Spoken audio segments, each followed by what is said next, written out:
Good afternoon, and welcome back to the Black Ibis Social Club, a podcast where we sit around, have pleasant conversations about culture, art, politics, literature, and really anything that comes to mind.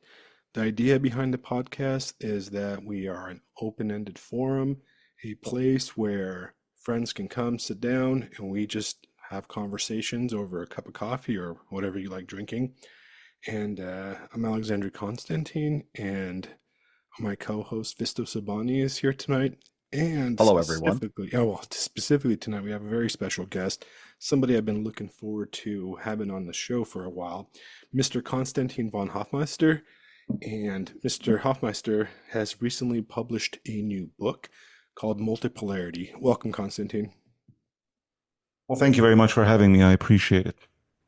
All right, so I've been very excited because I read the book as soon as it came out. You were also the editor at Arctos Press, and you've written previous books. And Multipolarity is a, I would say, a bit of political philosophy, cultural philosophy, and in a way, a manifesto of a kind of a post-right aesthetic and ideas, really grounded in Alexander Dugin, Heidegger, and a lot of kind of like luminaries of the European New Right movement, right? Do you want to kind of introduce yourself and tell us about the book real quick before we have a chat about it? Yeah, sure. Well, I'm Constantin von Hoffmeister. I'm the editor-in-chief at Arctos. So Arctos could be considered a new right-wing conservative traditionalist publishing house. It's been around since 2009. And I would say it's probably the most important uh, new right publisher in the English-speaking world. So we've published all the classics like Julius Evola, Guillaume Fay, Alain de Benoit. So all the European New Right guys or people connected to the European New Right, also from the German conservative revolution, like Oswald Spengler, The Decline of the West, Man and Technics, Ernst von Salomon, famous guy who participated in the crushing of the various communist revolts in the Weimar Republic. And we also publish a lot of new authors. And you already mentioned Alexander Dugin. So we are pretty much the only publisher of Alexander Dugin in English.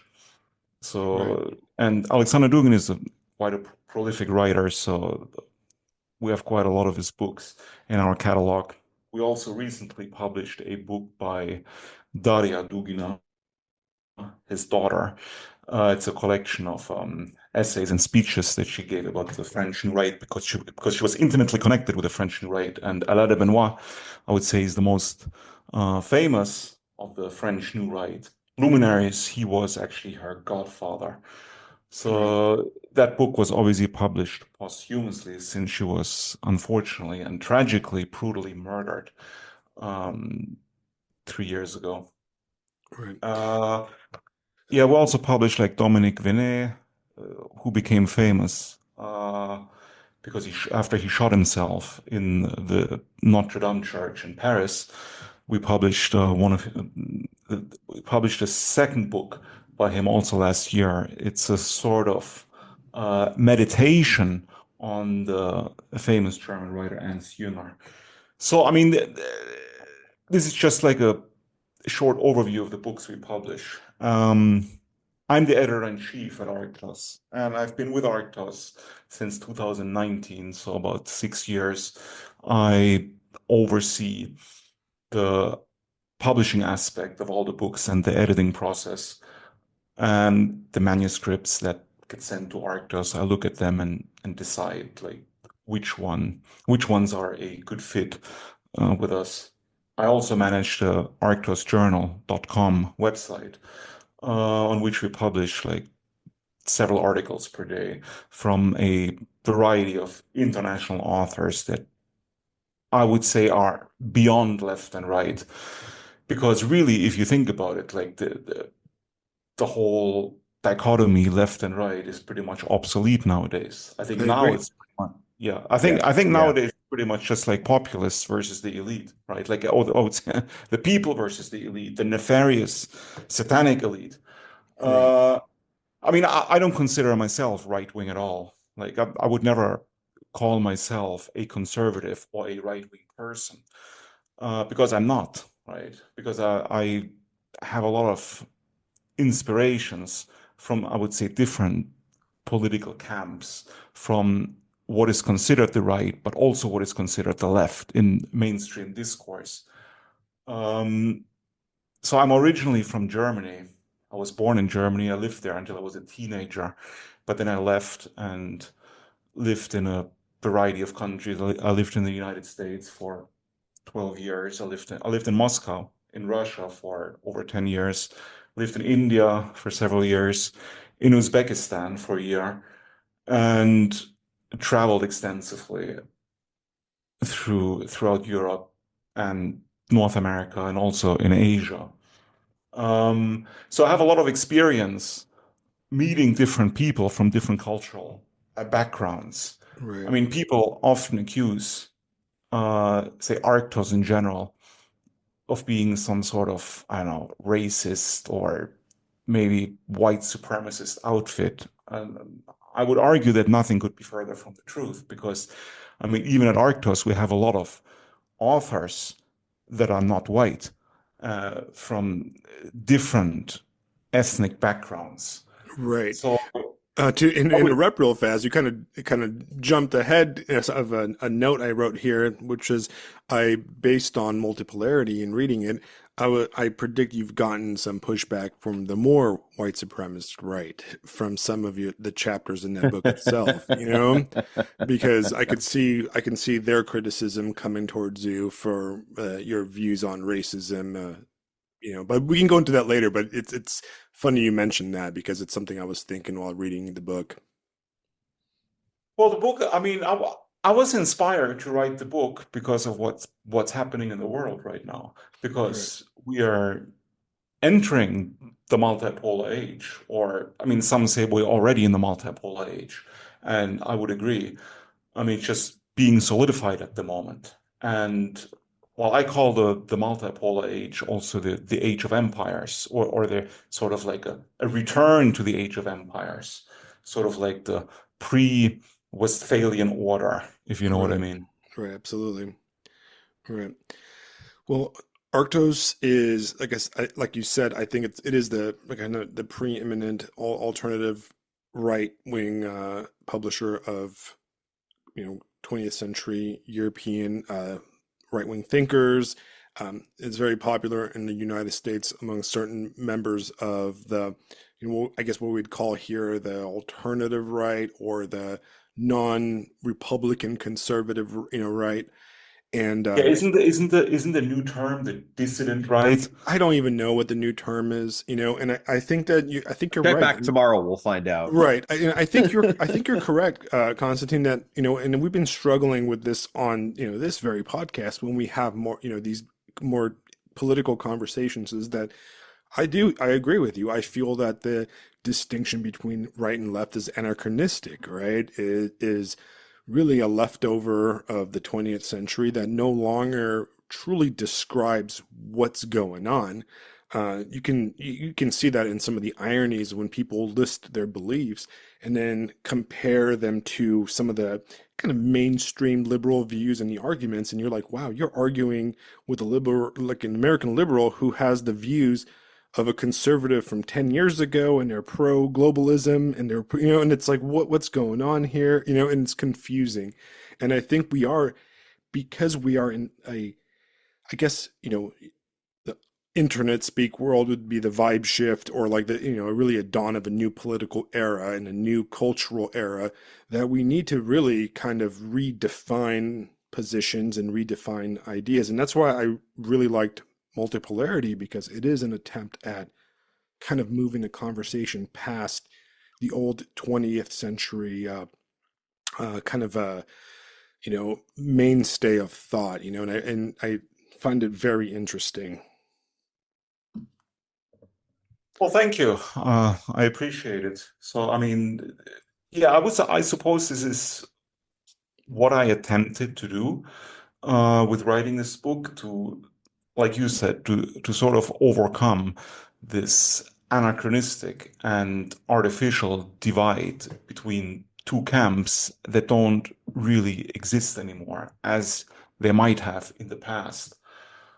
And well, you alluded to earlier that a lot of people on the more traditional right or conservative right uh, voiced criticism because the book does not fit into their sort of a blueprint of what a quote unquote conservative or quote unquote right wing book should talk about, basically.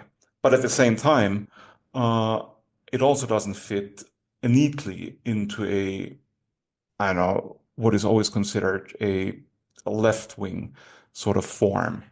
I think it could fit in both because it has elements, I would say, from both ideologies. And well, I think that's why I was able to be on, I would say, sort of like an eclectic mix of podcasts to talk about my book. Like I was on Dr. Steve Turley's show to talk about my book, uh, a very patriotic and conservative Christian show. But I was also able to be on Jackson Hinkle's show, who Right. calls himself a communist, to talk about my book. And I think the book fit both camps equally well. And, yeah, I would agree. I would agree with you on that one. Mhm. Right? There's I think, elements of both. Fisto? yeah, I think for me, like listening to you guys talk and begin to share, and I think some of my own experience that I've had with the book, I guess I could try to sum it up like this. I was waiting to share this story until we got on this podcast because it summarizes my feelings. I have a student in my debate club who is Brazilian. His parents came over to South Florida many, many years ago. They've raised him here in Florida, and he's probably one of the most impressive individuals I know at this school. The kid carries himself like a man, probably 5 to 10 years his senior, and he is organized. He runs the debate meetings, really. I just give him the keys and say, all right, let me know if you need anything. And he talked with me about multipolarity, and I shared with him some of the ideas, and he researched it on his own. And one of the debate questions was, should the United States leave NATO? We had this debate competition back on Saturday. And he told me a story. He's like, hey, I brought up multipolarity in the debate. And he said, no one had heard of it, but everyone kind of leaned forward and went, what's that? He got to discuss it and talk about it a little bit. So, I mean, I'm relating a story from a Brazilian kid. You know, we've got German, we've got a Romanian living in America. I'm as old school American stock as you can possibly get. And new ideas are possible again. That's what I told him. I'm like, my God, Danilo, this new ideas are possible again. Do you have any idea how excited that is? And it's, in such a rigid, you know, unmoving, like whatever the opposite of dynamic is, that's what it seems like political discourse and cultural discourse has been. And now all of a sudden cracks and oh my God, the flood is coming through. Like, oh, it's fantastic, right? Anyway. You know what's fantastic about the fact that we are discussing a book published by Arctos Press in a American school, which would have been, Yeah. It's like, guys, check this. unheard Oh of, yeah. 20 years ago or Oh yeah. 10 years ago. There's a handful of kids down in Southwest Florida who are probably checking out Dugan and being like, "What is this?" Right. And then I Interesting show stuff. them, everything, and that's I. You should see the bookshelf on my classroom. It's getting more ridiculous every day from all different aspects. Right. But that's the thing. Like new ideas are possible. They're breaking through, and whatever we are, dissident right, alt right, silly fun time right. I don't even know. Americans. Yeah, I don't envy the historians that are going to have to figure out what we were, Right. and just leave it to them, I suppose, at the end of the day. Leave it to the historiography to figure out whatever the hell we're doing. Right. What So, what I do want to do real quick now is for listeners at home, I do want to give a quick summary of the book before we go into more in-depth yeah. conversation about it. I think Yep, yep. it's that way people haven't read it. I know half our listenership has already read the book, and then the other half is, what they're talking about Cyberpunk 2077 still, or maybe that's the part of the listenership that is actually reading the book. But the kind of, I would say, and then Constantine, please correct me if I'm wrong, the main thesis of multipolarity and what the concept of multipolarity is that the end of the 20th century and really the 90s was a unipolar world, which was a unipolar world led by American neo-capitalism, neoliberalism that dominated the world, and everything surrounded the dominance of the American economic and cultural empire. And now with the beginning collapse of this empire, for good or for ill, in the case of this book, I would assume that Constantine believes for good, right? Is we are entering a multipolar world yet again, where multiple poles of power and culture and dominance are going to be not in direct violent competition, but in the idea of a competitive coexistence where everybody gets to have their own little poles of their world and do their unique ethnic, cultural, and religious things in their own space, while at the same time cooperating in a proper way with proper borders, et cetera, et cetera. That's, I would assume, the main kind of theme of the book. And the other kind of important kind of element is the importance of Heidegger's idea of Dasein, and how each culture needs to have a place, to be rooted in a place, and that is critical towards moving towards the future. Of course, the book is much more complicated than that. There's archaeofuturist themes thrown in there and some ideas. But would you say that's kind of the general idea, Constantine? Yes, it is. You summarized it quite well. Thank you. Okay. So, and the one thing that really surprised me, okay, excuse me, the one thing that really surprised me is that it's a very optimistic book. It's a very optimistic worldview. And often on the right, when we read something, we tend to be doomers, to be honest. We tend to be doom and gloom, reactionary, the end of civilization, empires will crumble. And you're very optimistic. This is a good thing. And I like that because I'm an optimist myself. Would you say that it's an optimistic outlook on the world? Oh, absolutely. Right. I think it's optimistic because I have my own sort of interpretation of Oswald Spengler's thesis of the decline of the West.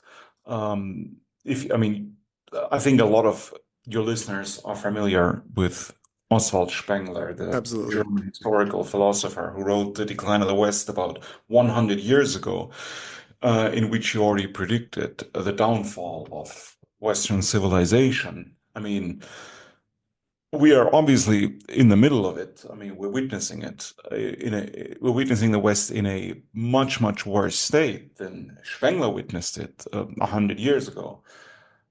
And well, he said it's inevitable, right? Because he said that history is basically cyclical. So each civilization is like an organism. I mean, it's born, it grows up, it matures, it grows old, and then it dies, right? And it's basically like biology, it cannot be avoided. There's nothing you can do about it. And he said, first, a culture is born with youthful vigor, full of creativity and the desire to create new things, to explore, to experiment. But then as the culture grows older, technology sort of takes over the lives of the people, and the culture sort of ossifies and turns into a civilization. So, I mean, according to Spengler, the word civilization had negative connotations. Basically, a civilization is a dying culture. And the West is already a civilization, according to Spengler, 100 years ago, and it's a Faustian civilization. And of course, I mean, the whole term Faustian in my opinion, has both positive and negative connotations. I mean, I think usually on X you see a lot of memes like about the Faustian principle of the Western man, Right. like, and you see examples of like conquistadors and Christopher Columbus, and like I don't know, like the people in the American frontier of the 19th century, like Mormon tracks. I mean this, and I agree. This is all Faustian because the Faustian spirit is inherent in Western man. It is the desire to always go further and to overcome.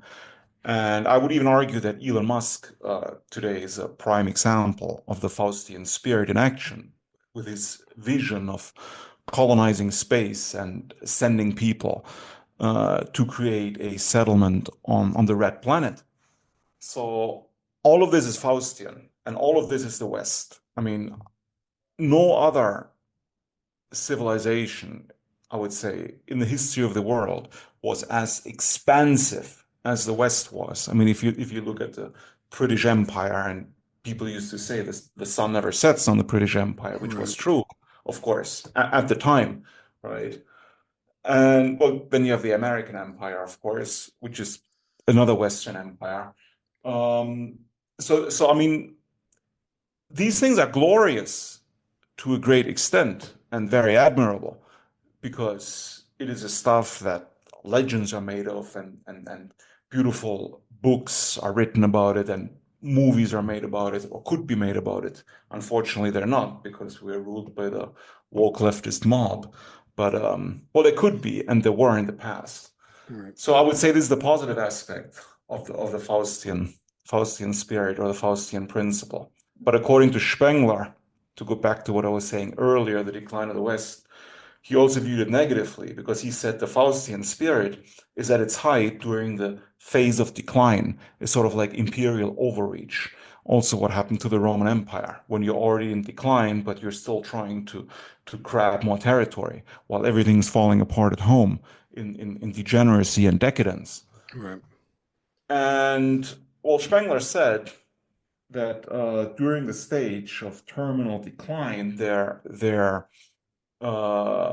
there will come sort of these great men. He called them the Caesars, the new Caesars, and he called it the age of the Caesars, when these strong men will come and they will try to stem the tide of decline for a period of time and maybe even reverse it.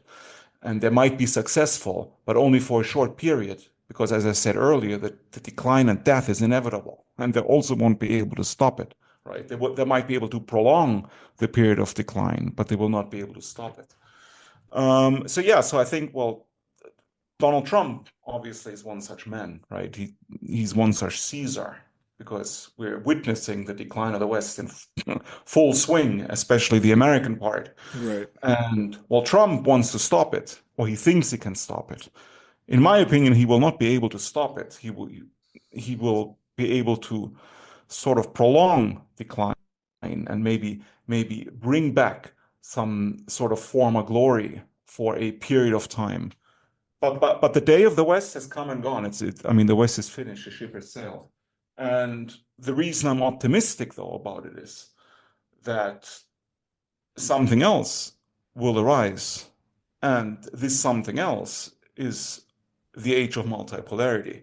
Because as you said earlier, in the 90s, until very recently, so I would say for over 30 years, we had a unipolar world order, basically, where the United States and its Western European vassal states basically it dictated its terms on the whole entire world, right? Whether the world wanted it or not, it was irrelevant. And well, this is finished now, this unipolar age, because now we have, as you also said earlier, we have different poles, meaning different uh, civilization states that have their own sphere of influence. And America's has been severely weakened, I would say, also on the international stage, that it cannot dictate its terms with impunity anymore. And this is very evident. I mean, we can see it in the Middle East. where Russia has become a big actor. We can see it in Africa, where with a new decolonization, with the French leaving, the Americans leaving, and also Russians playing and the Chinese playing a huge role there in Africa, and of course the Ukraine conflict, which is obviously a proxy war between the United States and the Russian Federation, and the United States is not winning this war, as we can see. Well, what's go ahead. I'll interject. No, please. You go. You're absolutely right about the love of the Faustian spirit on your online kind of meme posters, and one of the things that is forgotten about the Faustian literary tropes, right, is that there's a price, there's an exchange to it. There's always nobody ever talks about this on X, like the Goethe play and the Christopher Marlowe play, because what gives you the Faustian power? What is the price? The price is your soul. Right. And we forget that. And you look. I picked the first half of my pen name very intentionally. Right. Because you got to remember that trade-off. Like, right. What are you getting, and what's going to be the price? Right. Well, you have, you can look right now. We're dealing with the price of a Faustian bargain, where the United States expanded economically into China and Southeast Asia, and the corporations were allowed to make billions off of cheap, unregulated labor. And now we're seeing the price of that, which was a complete destruction of our manufacturing base, our inner cities, our small communities, our manufacturing. That's the price. The price for this global neoliberal capitalist power and wealth that we extracted is now we're paying with our souls for those Nikes that were cheap, and those iPhones that we bought, right? Yeah, it is absolutely that. It's and even on top of it, we even lost a war in the graveyard of empires. I mean, it is just you reached too far. You reached too far, and you went even to the place that Alexander couldn't take. That he marched all over, and it's like, no, too far. It just went too far. But it's wild to have watched it. Like you hearing you guys talk about it like this, and being from the heartland of Ohio, the heartland of the United States, and watching all of this and remembering when I was a kid, the kinds of things that were happening when NAFTA got going, and like how just the bone crushing anxiety that my father had, wondering whether he was going to lose his job or not. I mean, I remember that like it was yesterday, and it's weird to be out on the other side of it. But really you got cheap avocados. You got cheap avocados. I can't stand avocados. I don't give a I don't care. Yeah, your dad lost that was his not job. worth. That was not worth the fights my mom and dad had back home. Your dad lost his job in the local culture so we could have 99-cent avocados. Okay, that was the trade-off, right? I guess. I hope Chipotle appreciates my sacrifice. Right.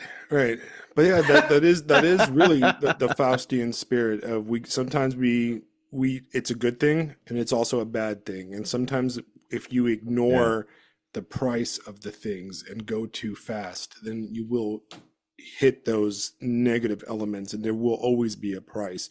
And civilization is the end stage, right? As opposed to culture. If our culture if our culture learns the lesson, I am excited about what will come out the other side. Like we've said, this isn't ultimately an optimistic view, but it's learning painful lessons. It's a society growing up. Reading the book, I was looking at it very much. I was very focused on the American side of things. And it very much seems like, okay, well, it's time for our civilization to finally grow up, like to really grow up and mature, like some of the other ones mentioned in the book, like the Russians or the Europeans or the Chinese. Like it's time to stop playing around, which is kind of what we've been doing as dominant as America's been. It's really just been playing, at civilization. Right. I don't know. What do you guys think? Well, I think, to be honest, I think it's a matter of perspective, because what I describe in the book, while talking about the chapter about America, a lot of people on the right would probably call it defeatism, or would find the vision sort of that I describe as dystopian and quite horrific. But I view it differently, right? I view it as an opportunity. I mean, America's decline on the world stage, I think it's an opportunity for America to become more introspective and look at its problems at home and try to fix its problems at home instead of trying to impose its values, or, I mean, so-called values all over the world on peoples that don't really want to have anything to do with these values, or Yeah, it's anti-values, not some even call them, values that I think many right? would even consider American. They're Well, they're they're not. that That's my yeah, point, it's right? I mean, they crazy. want, because, I mean, I would say the American people, they're equally victims of this whole unipolar moment and the process of globalization that went along with it, because it was basically imposed uh, on the United States, I would say, by an almost alien elite, basically. Yeah. And I think the election of Trump, I mean he was elected 3 times, basically, Right. right? And Okay, and I mean, yeah. this clearly shows that people are not happy with the status quo. They do not want to follow the the Pied Piper of liberalism, basically. Yeah, Right. quite literally. I mean, look at the number of people that have left California, left New York, and the sheer amount of people that have moved down to my home state or Texas or anywhere else where more traditional, properly American viewpoints reign. A lot of people are running from the coasts. They're like, oh my God, get out of this. Right. Yeah, well, yes. Since you brought up the Faustian trade-off, like, the West gained a lot, the United States gained a lot materially. We're talking about avocados, for example, right? I mean, it's just an example, of course. Everybody knows Yeah. what we're talking about here, right? I mean, like, I would say half the stuff you buy at Walmart is made in China. I mean, more than half, probably, I don't know, 60, 70%. I mean, You're without underselling. It's exaggeration. probably like 90%, to be honest, Exactly. or Well, a higher. lot. The majority of stuff, basically. This pathetic, really. I mean, it's truly pathetic. And, well, that's one thing, right? You lost the whole manufacturing base because of this ideal of the global citizen, the everyman consumer type.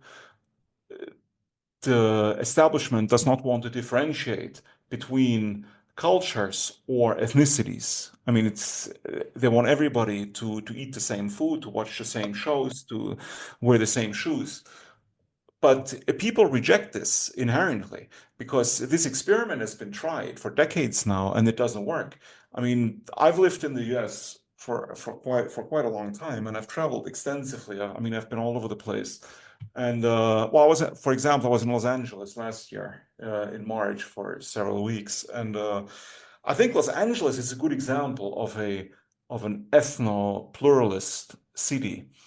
And ethnopluralism is basically the opposite of the melting pot, right? Because the melting pot is the establishment's ideology, where they want to throw everybody into the same pot and stir it a couple of times, and you have this, like, indefinable sauce, basically.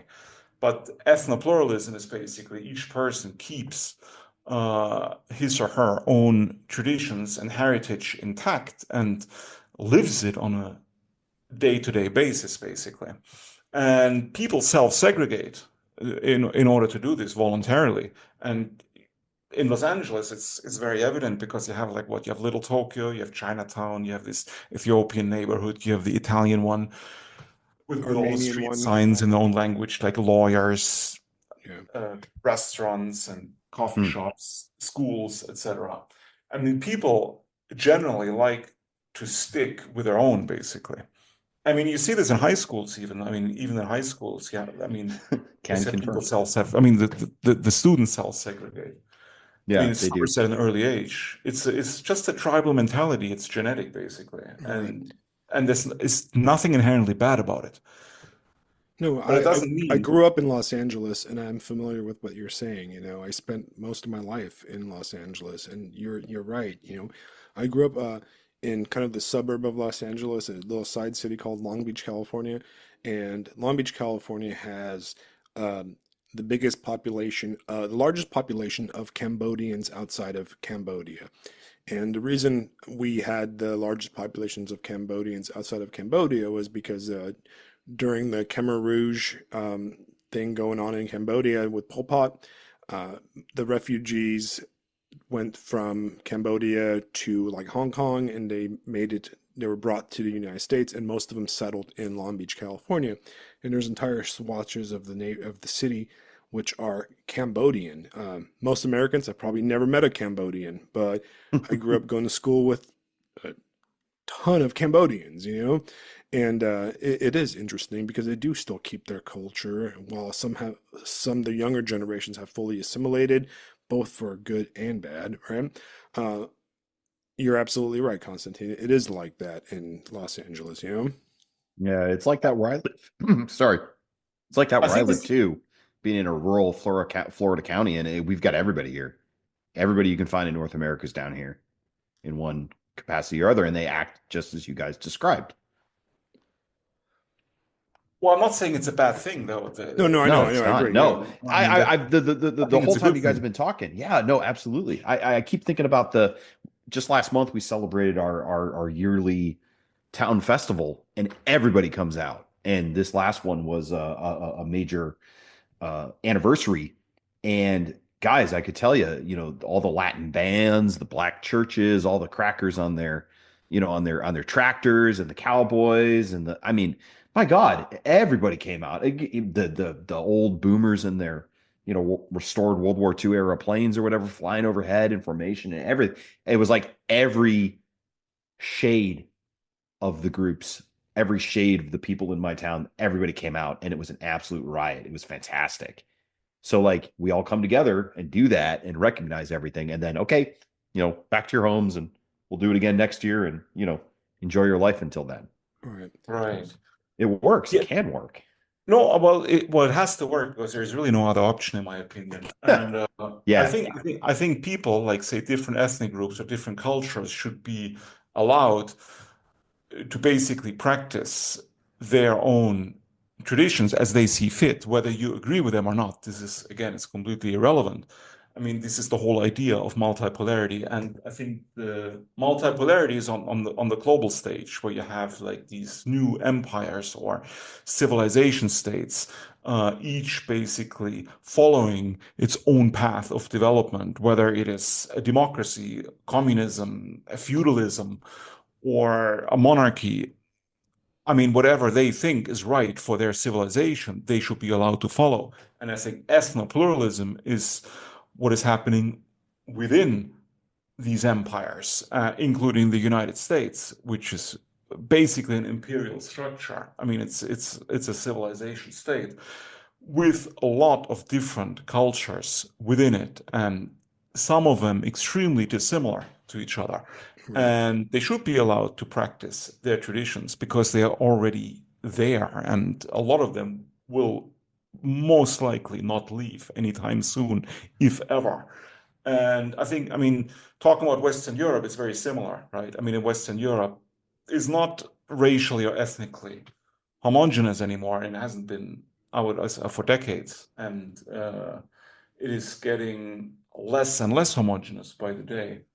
Whether this is good or bad, it's irrelevant. It's the way it is. It's a fact. Right. And I mean, what is the solution? I mean, of course, there are different ideas. You have like the Austrian guy, Martin Sellner, who I also mentioned in my book. He talks about remigration, right? I mean, Donald Trump mentioned remigration as well, before he got elected during the campaign, basically sending all the inassimilable aliens back to their homelands, especially the criminal elements. or the ones that do not have the necessary paperwork that permits them to stay in the respective countries. I mean, I totally agree with this, right? I mean, these people have to go, and it should be enforced. I mean, if you stay, if you're a foreigner and you stay in another state, you should be there legally, obviously. Right. And you should Um, follow the laws and cultures, the kind of like the overculture of the place, while still yeah, maintaining your authentic identity. yeah, I would view it as a guiding culture, sort of like I would say in the United States, it would be the WASP culture should be the guiding culture, the say the white Anglo-Saxon Protestant Christian culture is because it's the dominant culture and it's also the culture that founded the country. So the WASPs are basically the foundational people of the United States, and they should be respected as such, even if they become a minority, which they will, obviously, at some point in the near future. And I guess it's the same in the Russian Federation, right, which is also a multicultural, multi-confessional imperial structure where you have, well, the majority is still Christian and white Russians, ethnic white Russians, basically, but you have like a lot of Muslims like the Chechens, the Tatars, you have the Buryats, the Buddhists, and a lot Right. of them have like autonomous republics where basically they have a lot of leeway, right, to do their own thing. Like Chechnya, for example, which basically has Sharia law almost, right? Which is basically an Islamic republic inside the Russian Federation. But I'm saying it's for the Chechens and by the Chechens, so it's right. It should be like this. Right. And well, so it's very important, but it's very important to respect the guiding culture. And of course, in Russia, it is the ethnic Russians because they are the well, in Germany you have the term Reichsvolk, which is like the imperial people, which is the people that originally founded the empire, right? So these people are the people that guide the empire. That doesn't mean that other peoples or other ethnicities should have fewer rights or should be discriminated against. It just means that the founding people or the founding stock should be respected as such, should not be denigrated, as is the case in the United States today Right. with this anti-white hysteria. I mean, this is completely deplorable, in my Right. opinion. Yeah. And I mean, I guess you could, explain. I mean, I just lost my train of thought, but the founding principles of the United States, you could say, would be the constitutional kind of concept of the founding fathers of the United States, and that founding stock of New Englanders and early Southerners that signed and wrote the Constitution around the Revolutionary period. I guess you could say that that would be the guiding culture that is kind of the base of the United States, that should be fundamentally respected and put as kind of the overculture.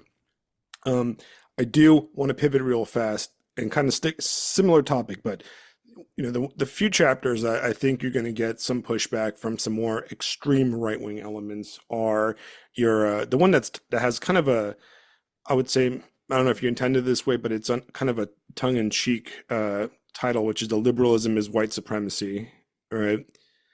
And it it's I say it's kind of tongue in cheek, or there's some shitlordery to it because it kind of echoes the liberals are really the racist kind of comments that you see on the internet, but that's not what it is at all.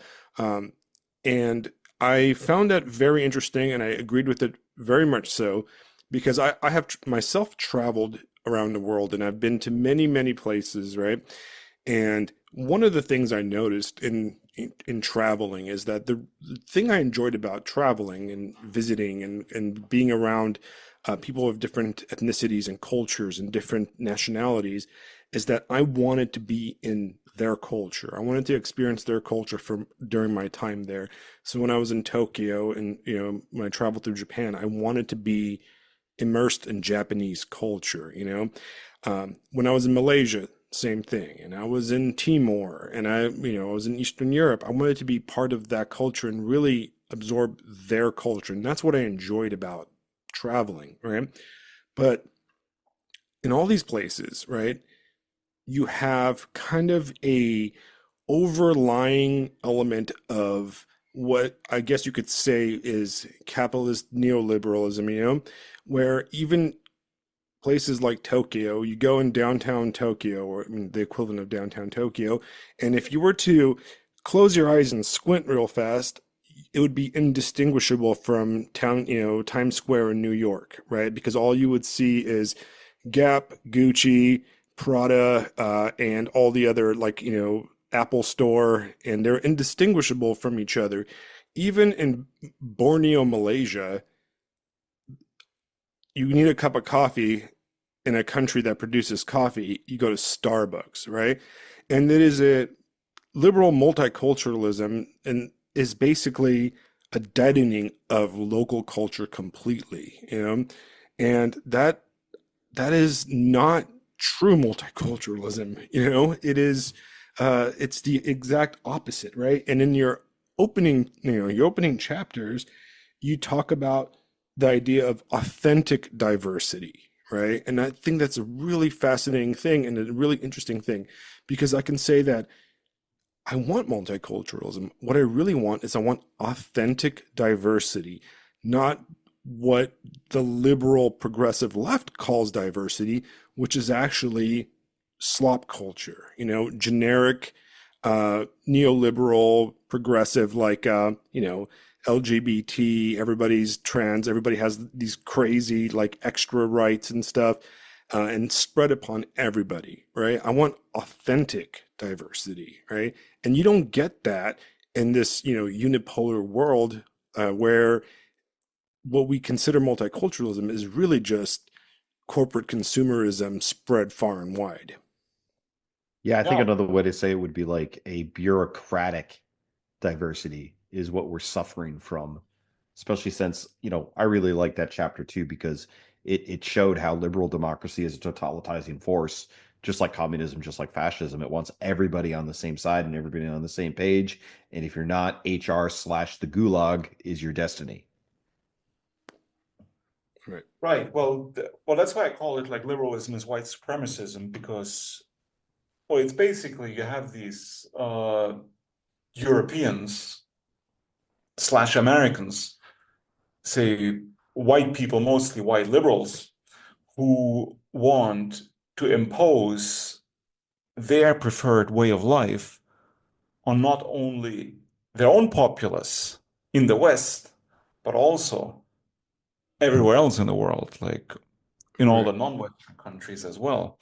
So they want the peoples of Afghanistan to have feminism and gay rights and transgender operations. And they're not even joking about it, right? So they want to export these values, and sometimes by force.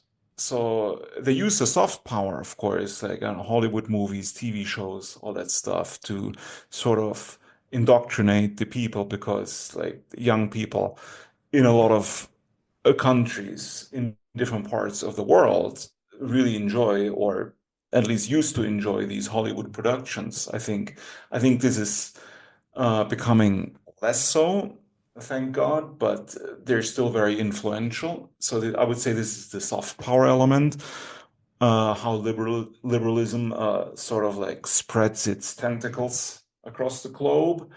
But sometimes soft power is not enough, and then they have to come up with some narrative like Saddam is Hitler, so he has to be toppled, and we have to occupy Iraq to liberate them, basically. Even though, like, I would say the majority of Iraqis were quite happy under Saddam, and Saddam was a secular sort of Arab nationalist. So I would say Iraq was basically the Prussia of the Middle East. And you didn't have a lot of chaos in the country. It was rather stable. I mean, I would argue, was probably better under Saddam than it is now, right? I mean, the same as Syria under Assad, right? I mean, he was also Hitler, so he had to be toppled. I mean, Gaddafi was murdered. Hillary Clinton thought it was very funny. And I mean, is it better now, Libya? I don't know. I think not, right? Right. And why do they do this? I think they do it because they actually believe in their own ideology. They believe that democracy, I don't know, freedom, quote unquote, feminism, women's rights, gay rights, all of this is like of supreme importance, and everybody needs to enjoy it, whether they want to or not. And we have to force it on people, sometimes at the point of a gun, right? I mean, this is what these people actually believe. And I think this whole ideology started with the whole notion of human rights. I mean, this is the original culprit, in my opinion. I agree. So, And you so the are human rights absolutely ideology correct. Yeah, you are absolutely correct. has to be resisted, right? And I say it's liberalism's white supremacism. I mean, the white supremacism part comes from the Rudyard Kipling poem called White Man's Burden, which was written during the heyday of the British Empire, because Rudyard Kipling, I mean, he's mostly famous for being the author of the Jungle Book. I mean, he was a massive advocate of the British Empire. I thought it was great, and the white British people colonizing the world and civilizing the savages. And I mean, this is what most people believed back then. I mean, you can criticize, I mean, past generations with what you know now, obviously. So I'm not really condemning them for what they thought was right, but this is what they thought, right? They thought they were doing a good thing uh, by forcing, I don't know, tribes in Africa to attend like European-style schools and other such things. When in reality, they were eradicating cultures and forcing their cultures and religions on other peoples. But we see the same today, right? I mean, there's a direct continuity from, say, the British Empire to the global Homo Empire that we have now. I mean, it's the same kind of ideology, the same kind of mentality. Basically, now it's just like, anti-racist, I don't know, mask hidden behind an anti-racist mask when Right. it's not really, I mean, that they say they're anti-racist. But they're I mean, not. these Western liberals, but they're not, right? Right. Because if they were true anti-racists, they would respect the rights of other races to exist as they see fit. But they don't, right? Because they see they need to be educated, they need to be changed, they need to become like us because we are superior, obviously. Because if the Western liberals didn't think that they were superior, they wouldn't try to make other peoples like them. So, but since they do this, it shows that they view themselves as superior. And this is the whole notion of supremacism all over again. Right. And when you said that they believe it, they absolutely do believe it. It is not, I'm sure there's some cynical actors at play, but I believe most people truly do believe their philosophy. I'm going to tell you guys a quick story. In my travels, a few years ago, I was in Papua New Guinea, and I was hanging out at a bar, like it was like a cabana type drinking establishment, and this bar was frequented by expatriate types and embassy types, sinister embassy, Western embassy types, right? Mostly NGO, now that we know who was paying them in retrospective, right? It makes sense. But on one of my drinking adventures, I was there one night, well into the night, many gin and tonics, right? Bombay sapphires into my adventure.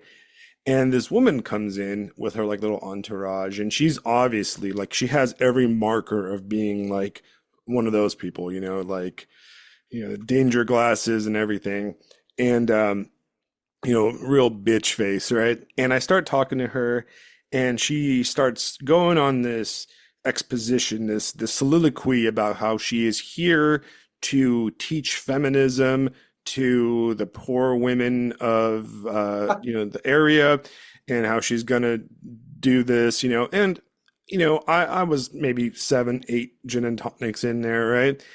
And I was like, lady, what the fuck are you talking about? Like what if they don't want to hear your stuff, right? I go, what are you gonna do? Are you gonna teach these girls like your, Western feminist idea, and what are they going to do? Not get married and starve?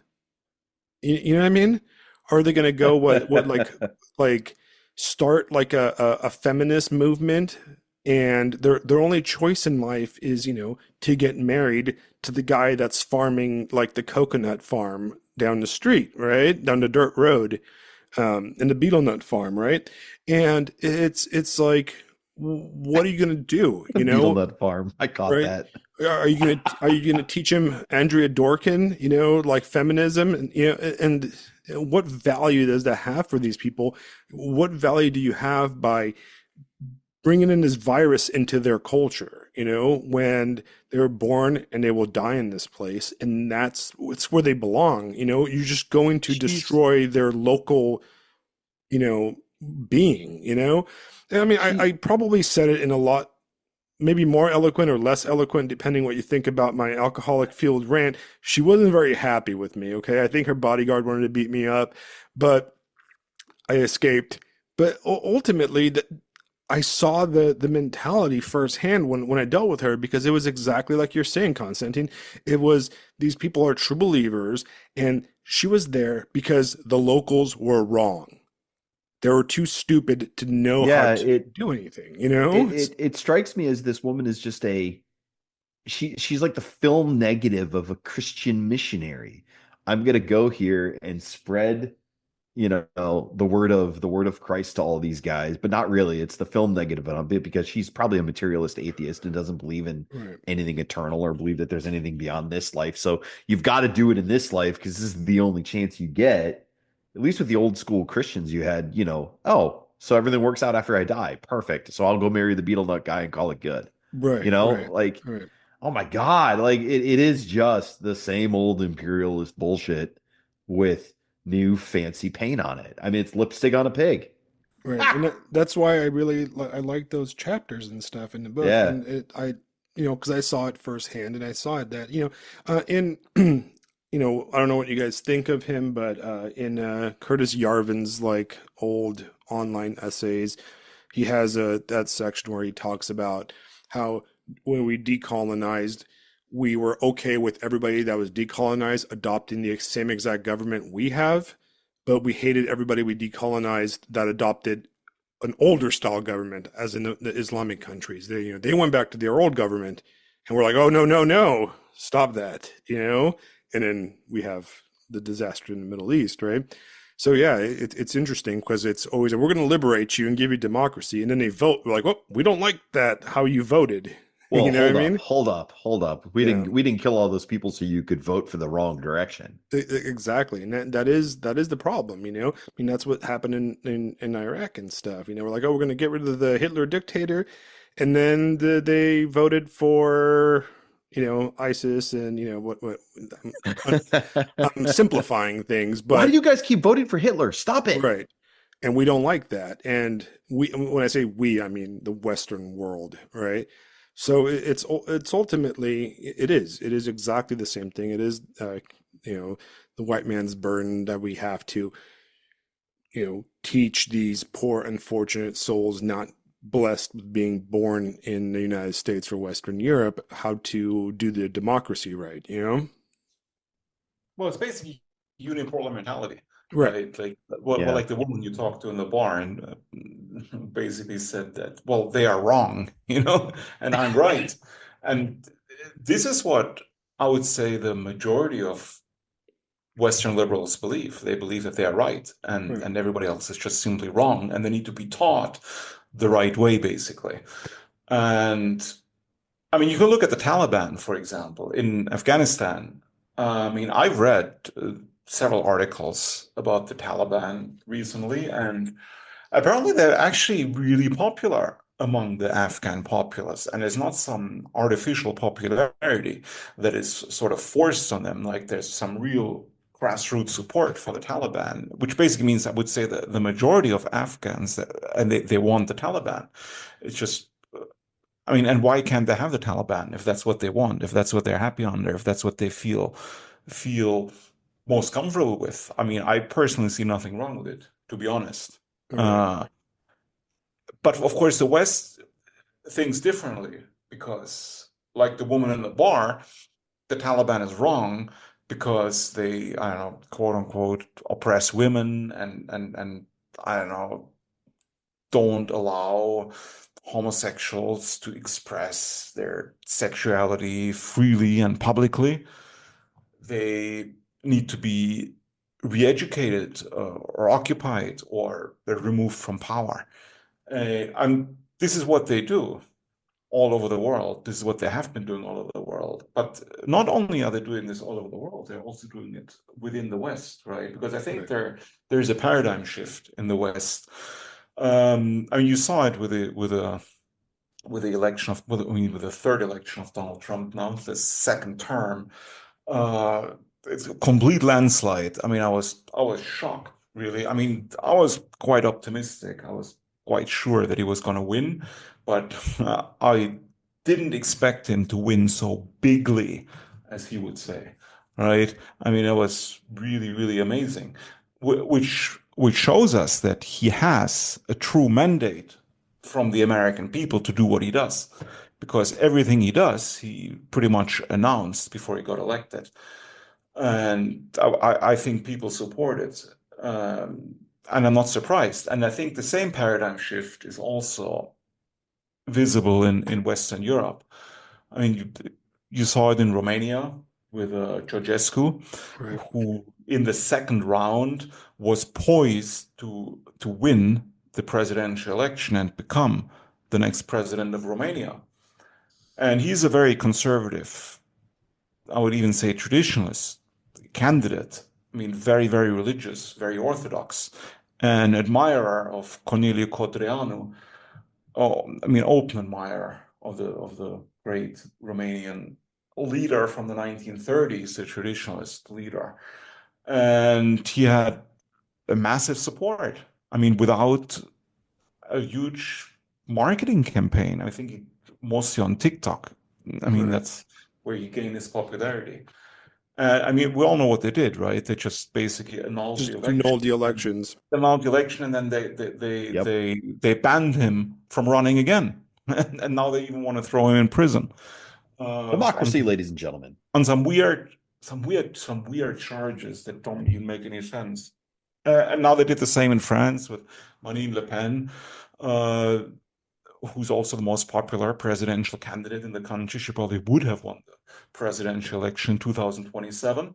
Well, they took her out of the race basically by saying that, well, it was some kind of corruption thing that she basically used like EU money to pay her staff, right? Which is illegal, I agree.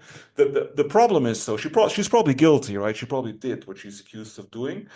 I mean, I'm not even denying it. The only problem is that probably everybody else was doing the same thing, but Yeah. they only single. Le Pen's crimes were probably preferable considering what everyone else was probably Well, getting up to. that's how it is. So, but that's my Yeah. point, right? So they single out these people. It's well, Yep. lawfare as they call it now. Right. Yeah. Show So me the man, I'll show you the crime. It's the same old exactly. game. Yeah. So, but you can see the paradigm shift. Like people are sick and tired of this liberal crap because the liberals have completely overdone it Yeah. with the woke agenda and everything. I think they really have. Like when you guys were talking about Afghanistan and wanting to go over there and change things, you described the political arc of my best friend, who he was a soldier that spent a year in Afghanistan and he came home and he's like, "What the fuck was I doing over there? They don't want to Hmm. be Yes, it was different. all They don't want to change." pointless. Like he's sitting there going, "I'm from Missouri. I got 9,000 miles between me and Afghanistan. I'm pretty sure I can find some good to do without having to go 9,000 miles." You know, It's there's people funny right because out my front. There's people right out my front door that I could go help. it's I don't need to go over there. it's funny because that was a joke that when I was in Afghanistan, Yeah, right. 15, well, 12 plus something years ago, we used to joke around that. We'd go on patrols through Afghanistan, Yeah. and this lieutenant, he was a Marine Corps first lieutenant, and him and I would go, "What the fuck are we doing here?" That was like our Yeah. joke. It Did was they like ever the ironic, like. And, I think you can ask every single, Marine Corps or Army, infantryman that ever spent real time over there. They would agree with you, Constantine, that Yeah. those guys like the Taliban. It's not that, we were fighting Taliban, is all of them were in pro-Taliban. We probably met very few people that didn't secretly, or openly support the Taliban. I remember sitting on the HESCO barriers, what the patrol bases were built up. They're basically these big canvas sacks filled with sand, and you basically use them like Lego blocks to build a wall, around stuff, right? And I remember standing on one and looking around, and everywhere in all the villages, in the village outside our patrol base, where we would, hand out stuff and money and talk to all the locals every day we'd go out there. They were all flying Taliban flags. Matter of fact, some of the guys I was with would get the Taliban flags as souvenirs, but they're flying Taliban flags all the time because they supported the Taliban. It was kind of like, aha, we know you're leaving, motherfuckers, and I was like, yeah, whatever, and yeah, it was uh, an exercise in ultimate futility, right? And trillions of dollars. It's amazing. Oh, Right. yeah. Like, I mean, just a shitload of money, like just thrown out the window, basically. Like Yeah. lives ruined, killed on both sides, And then- civilians. And then where did they find bin for Laden? nothing. Oh, that's right. I mean, Next door. what's the Found him point? next door. I mean, America went in to get rid of the Taliban and left with the Taliban in power 20 years later, and left like half the hardware there that the Taliban now parades around this year. Right. I mean, I'm not even saying that I'm pro-Taliban. No, Right. absolutely not. Taliban supporter. Let's be abundantly clear. The Black That's not Ops even the point, Club though. is That's not my yeah. point. That's not. I mean, I'm not saying like course. the Taliban's awesome. I'm just saying the Taliban is awesome for the people that like the Taliban. It's like I wouldn't want the Taliban, I don't know, ruling Germany or Europe or the United States, obviously, right? I would fight Right. tooth and nail against them, for obvious reasons. Right. I'm just saying it's like, but that's the whole idea of multipolarity. You should give each people the right to choose their own government and not criticize them for choosing a system that is different than your own. Right. I mean, the same with North Korea, for example. Like, I don't believe this imperialist like Western propaganda that everybody in North Korea is like deeply unhappy and they just want to be like South Korea, like some American colony, basically. I don't buy it. Right. I mean, and why should I buy it? Why should I believe the mainstream media, what they're saying about North Korea?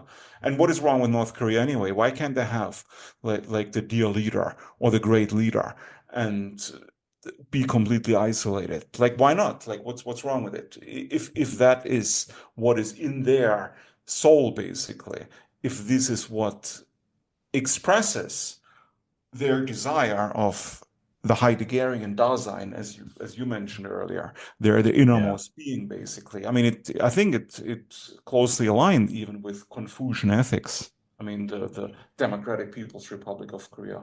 Right. So, it makes me pause and think, as an American, what is my higher purpose? To be the best American I could possibly be, or to help North Korea figure out what they got going on? I don't think they need any help, to be honest. No. We need plenty of help. I mean, that's what we've been saying. Like, my God, Right. the amount of things that are going on here. Well, but that's the beauty of it, right? So I'm totally pro-American. I'm not anti-American in the slightest. Right. So the only thing I criticize is the imperialist nature of the American empire, which is now in visible decline, and I welcome this decline because it will make America truly great again as a nation. Because this imperialist overstretch has only damaged America's reputation abroad, and also, I mean, ruined America's economy as well to some extent with the massive military expenditures that are completely unnecessary because none of them are in the defense of the United States.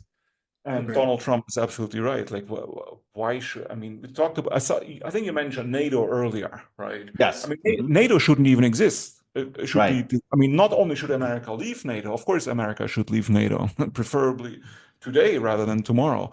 But on top of this, NATO should be disbanded altogether because it serves no purpose. I mean, NATO was founded as a sort of a defense union against the USSR, right? Yeah. But the art doesn't even exist anymore, and it Yeah, hasn't existed for 30 teaching the years. history of it was stark because during the Cold War, they never got into a fight with the Soviet Union. I was like, kids, you know why that's a great idea? They're like, no, why, sir? Because then everybody dies if that happened. So great success. Well done. Pat on the back, boys. But then you notice immediately after the Cold War ends in the Soviet Union, Yugoslavia, and from there, it's like NATO turned into something different real quick, didn't it?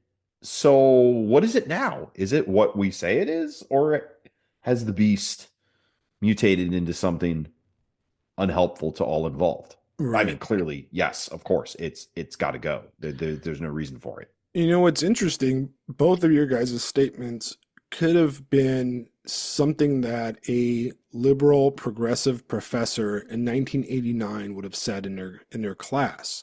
You know, everything you said, Constantine, it was exactly the belief of the anti-war, anti-interventionist left in America maybe 20, 30 years ago, where the idea of flexing power on other countries was, considered anathema to the left, right? Uh, Yeah, it's not what serious empires do. You don't just flex on people. You don't have right, to. right. And now we have a kind of a weird shift in the way we look at things, right? Um, and that's really interesting. And what I kind of want to question you on, Constantine, is I do want to maybe push back a little bit, with some questions on some criticism that you might get or that I could think of reading the book. And then one of them is that we do want cultures living together, different ethnicities, different people, right? But what do Yeah. you do when you have completely incompatible ethnicities and cultures? Like, for example, in Europe, you have Islamic fundamentalists, right, that are, coming in massive amounts of people and creating little ethnic enclaves and communities that are, in a way, like anathema to the greater culture of like France or Italy, Spain, etc., England, like in Birmingham, that kind of stuff, right? And the idea would be, the ideal world is that these people live separate but together under the greater umbrella. But some of these people don't want to stay in their area. They want to come and take your stuff. They want to, they'll cause violence. And, like with the rise of crime and the rise of rapes in Sweden, etc., right? How do we deal with that problem? Right, I would say there are two scenarios. I mean, there's the remigration scenario that I mentioned earlier, which is like very extreme, where you basically send the majority of them back to their the homes, basically. Uh, in my opinion, this scenario is not really feasible for logistical reasons. I mean, even in the United States, you have great difficulty, like kicking out all the illegals. Like people say there are like 20 million illegals in the United States now. And before Donald Trump got elected, you had campaign rallies where people were holding up like banners saying like mass deportations now, like holding up the signs, the cheering crowds, and Donald Trump promised that's what he would do, like implement mass deportations. Well, he hasn't yet, right? There've been no mass deportations. And I mean, he's been president now for, I don't know, almost 4 months, I suppose.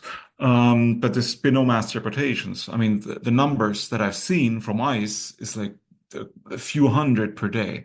So, I mean, if there's no increase in deportations in the United States, he will probably be able to deport like 1 million people in 4 years, and half of them will probably just walk back across the border, and 2 million more will have come. So it will basically change absolutely nothing.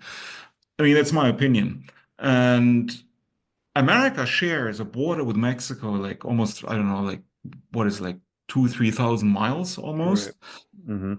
I mean, and so you just have to kick them across the border, right? Because you share the border with Mexico, and a lot of them, I suppose, are Mexicans. But in Europe, it's a completely different story because you have these like, I don't know, Syrians or Afghans in France and Germany. But France and Germany, they don't border on Afghanistan or Syria. So, I mean, just logistically, and there's like, I think like 2 million Syrians that came to Germany since 2015.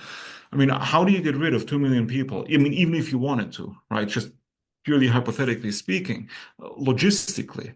I mean, you'd have to fly them back to Syria in actual planes. I mean, imagine flying back 2 million people. I mean, how many planes will it take? How many flights per day? How long will it take? And and and then Syria has to want them back. What if the Syrian government just, well, we don't want them back? And then what do you do? I don't Right. know. It's very complicated. Are you just going to force the Syrian government? How force the Syrian government to take him back? And it's how are you going to force them? I mean, it's all not easy. So logistically, I mean, it's a nightmare. And that's what I'm saying. I mean, I'm a bit pessimistic about this whole remigration thing. I don't think it's really feasible.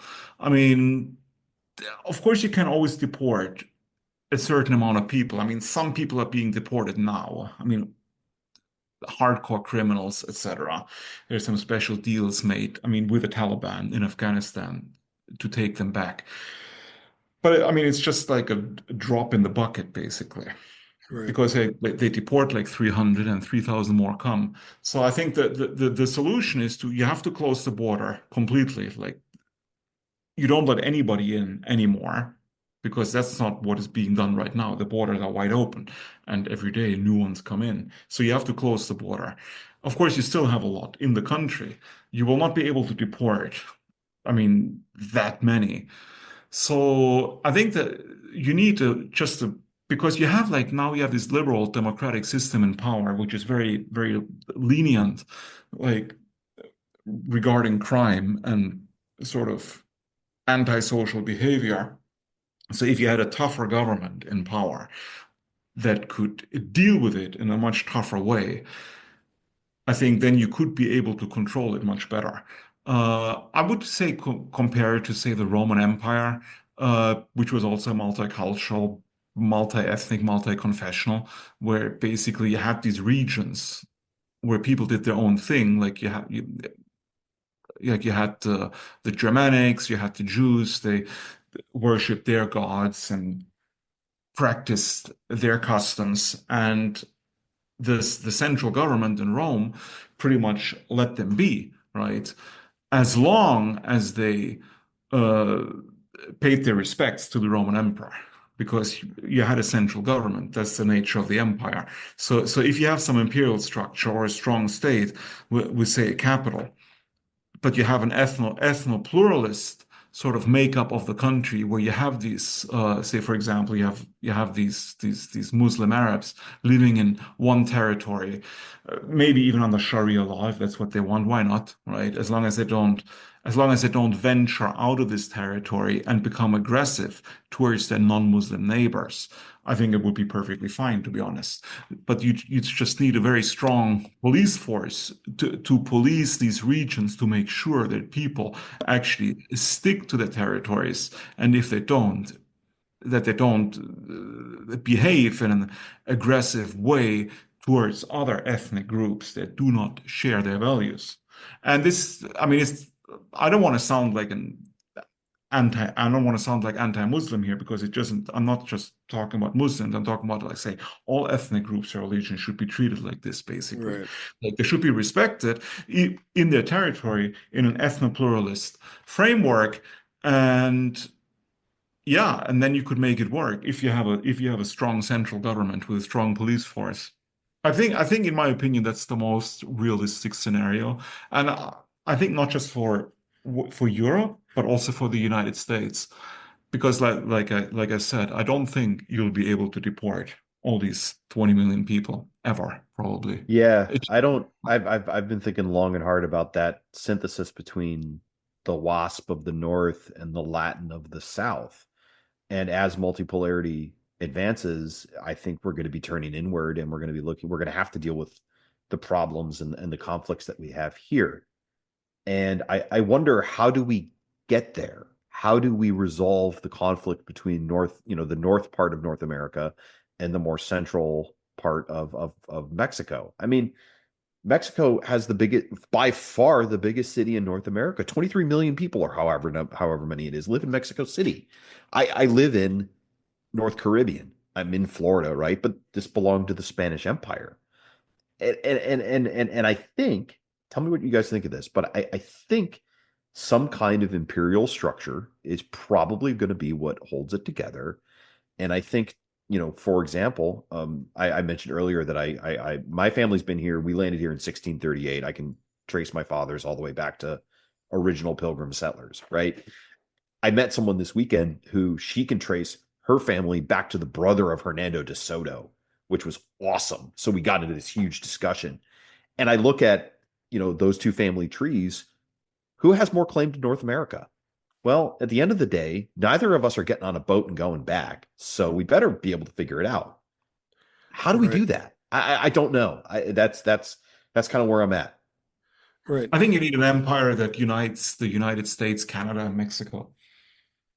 And Yeah. that would have to probably be the truth. And the one thing that, we need to really differentiate in this conversation is that the United States and our ethnic and immigration issues are very much different from Europe's, right? Yeah, They're I not, agree. they're apples and bananas, basically. When it comes to when we speak about immigration in the United States and the problems with immigration, what we are usually referring to are illegal immigration from the southern border and mostly Mexican and Central American immigration. Now, the thing about Mexican immigration is very, very different than the kind of immigration and refugee situation you have in Western Europe, because the Mexicans are from North America and historically and ethnically they're intertwined with the southwestern United States. They were here just as long as the wasps were basically, and I mean a few hours south of me is St. Augustine, Florida, which was a Spanish city, established built by the Spanish.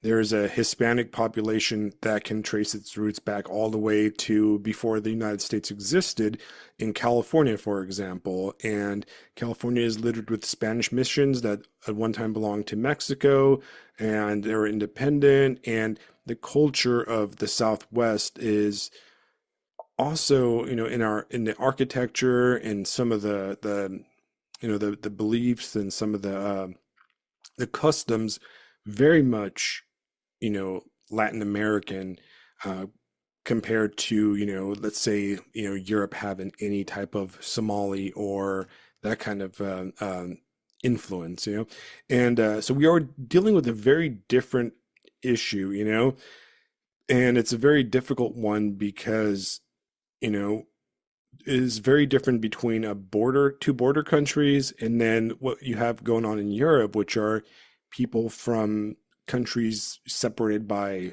water, by a different continent, large distances, and complete no cultural intermingling. Not to mention that unlike the majority of the refugees and immigrants into Europe who are Islamic, our American immigrants coming into the United States are Christians. So there isn't that, from Roman Catholic to, Protestant, which is the dominant, I guess, Christian denomination in the United States. There's not that huge of a difference compared to from Islam to, to Christianity in Europe.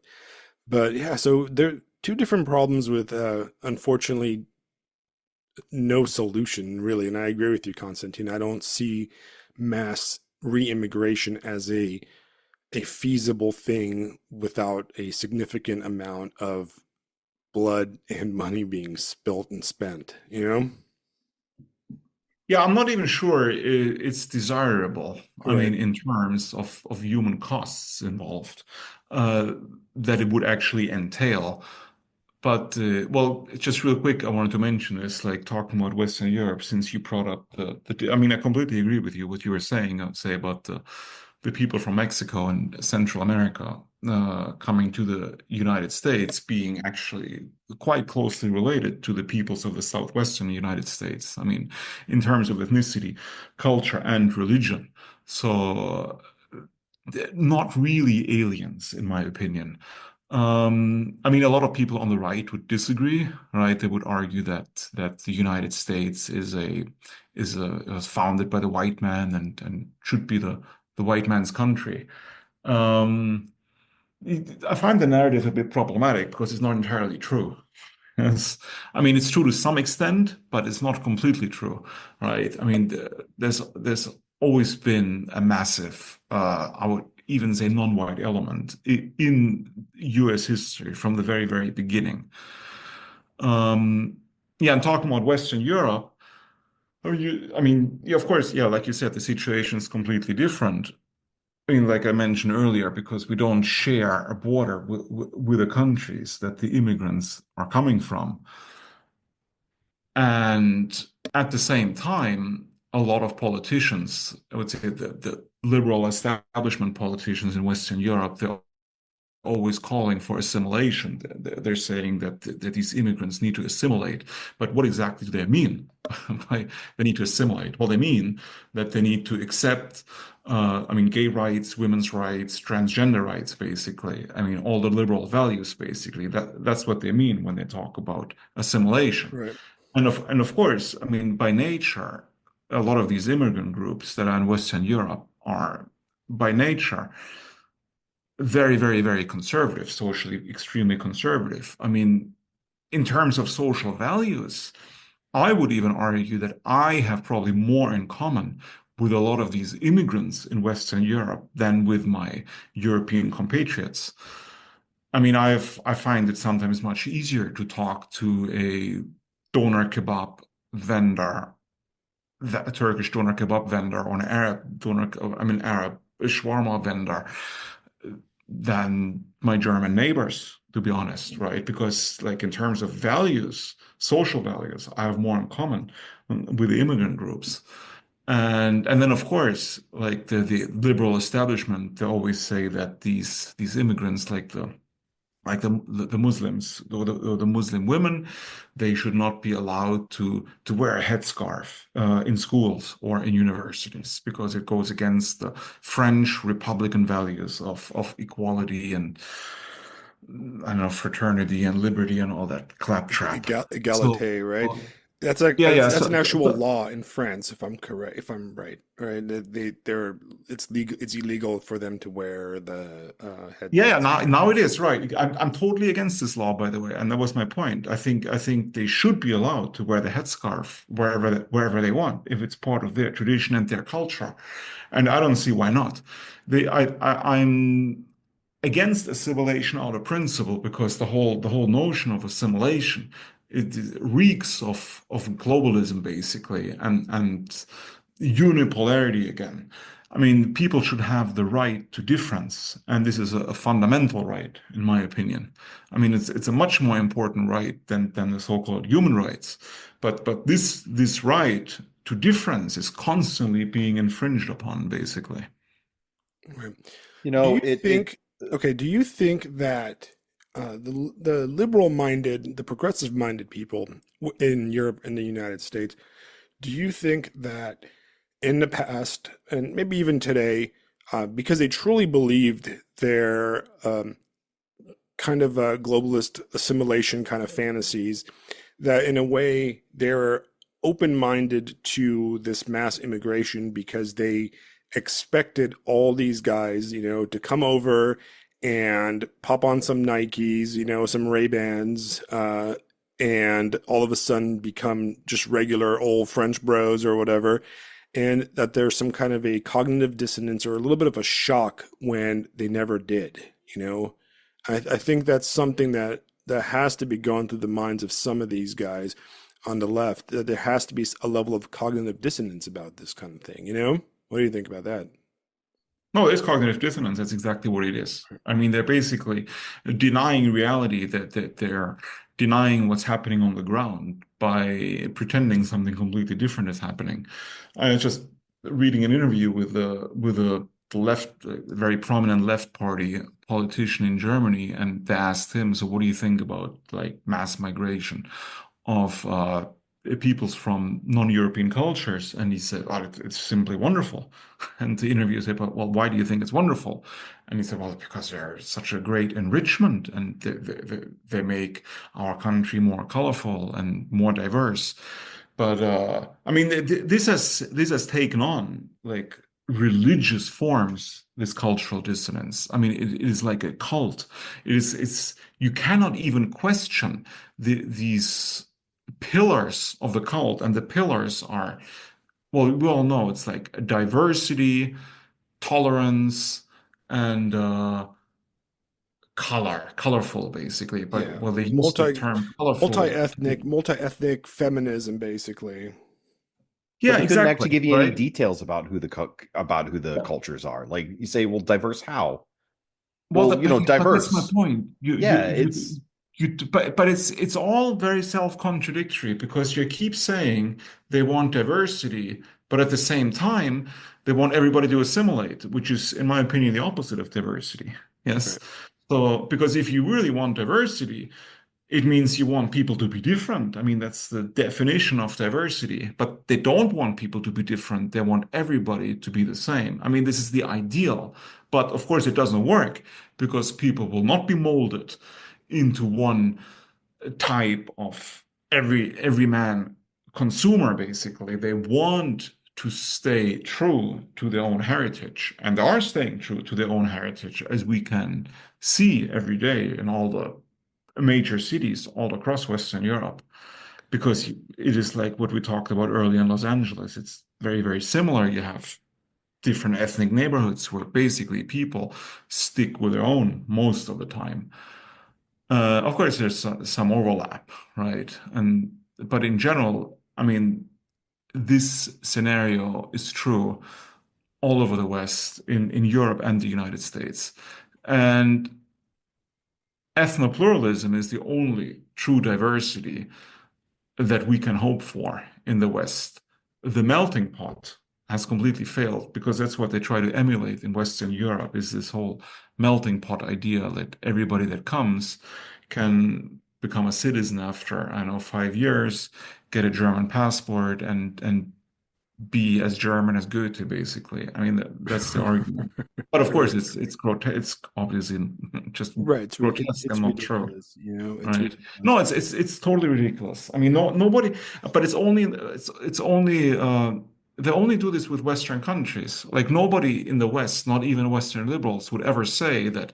I mean, if you've lived in China for example, as a white man, say as a white European for, I don't know, 50 years, and you have like children and grandchildren that were born in China and speak Chinese, but they're completely white because your wife is also white. I mean, nobody would ever say that your grandkids are Chinese, right? Right. So my daughter was actually born in Japan and she's blonde and has blue eyes, but she's definitely not Japanese. You know what I Right. mean? She would never Yeah, say that but they're Japanese. It's I absurd. mean, the Japanese would laugh at you. I mean, Right. even if you've lived in Japan for, I don't know, 5 generations, they would still not consider you Right. Japanese. Uh, Well, there's because you're not. there's Koreans that are multi-generational, have lived, never stepped in Korea, in Japan, and they're still considered Koreans and not Japanese. And as racist as this may sound, I cannot tell the difference. You know what I mean? Right? But they can on paper. You know what I mean? And it's absurd. But I mean, you as a European and me as somebody that's born in Europe, I mean, I'm Romanian. You know, I understand that, a Hungarian will never be a Romanian and a Romanian will never be a Hungarian, no matter how many generations we're, born over that border. And it's just like, it's just how it is. And it's been that way for the history of mankind. And it's absurd And that's, to, well, that's how it's supposed to be. I mean, right, the issue of identity and the protection of identities, I think, fundamentally connected to the whole notion of multipolarity, because that's what multipolarity is all about. It's about the protection of unique identities, basically.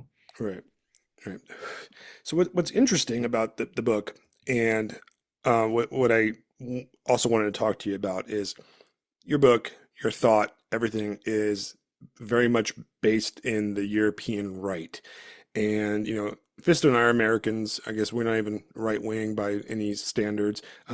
But the American right, really up until recently, right? We're kind of having a rebirth, I guess, a identity crisis, right? Is very fundamentally different than the European right. And you've traveled, you've lived in the United States. How would you describe the main differences between the American right and the, European right?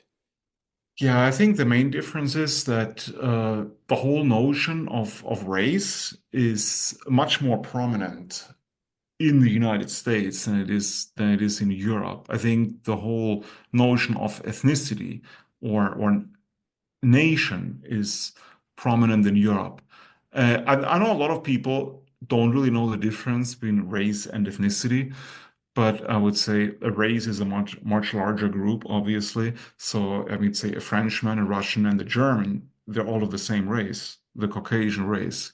Uh, but all three are three different ethnicities because all three speak three different languages, have three different cultures, because an ethnicity is basically a group with its own unique culture and language. But I mean, and you have different ethnicities that make up a race, basically. And I think this is true because in America, a lot of people lost touch with their ethnic roots. I mean, especially I would say European Americans. I mean, I know a lot of European Americans say like, okay, I'm of German descent or I'm of Right. Scottish descent, Irish, whatever, but they don't really have any real roots with these peoples anymore. I mean, if you meet an American and he says he's has Irish ancestors, I don't really think that this person has any kind of deep connections to Ireland. He's probably never been to Ireland, obviously doesn't speak Gaelic. I mean, probably doesn't know a whole lot of Irish history or Irish literature, culture, etc. So, I mean, there's no real connection anymore. I mean, I think that was all lost over generations. And I'm not even saying that's a bad thing. I'm just stating it as a fact. So I think a new ethnos was born in the United States or in North America in Right. general. Like an ethnogenesis of a new Well, it was people. definitely, well, it's Yeah. an ethnogenesis, of course. Right. Because you had this mixture of different, say, European ethnic groups that felt solidarity towards each other against, I would say, other racial groups in North America. And I think it started with the frontier days when they had to defend themselves against the Indians and they had to stick amongst themselves. And I think that's where the ethnogenesis really started. And it became, well, in the Civil War, of course, like if you look at the Confederacy, they used the defense of the white man against, I know, the imposition of black rule or whatever. Um, well, you had like this whole segregation going on until the civil rights movement. I mean, the whole like equal rights for everybody in the United States, it's fairly new actually, right? Right. I would say.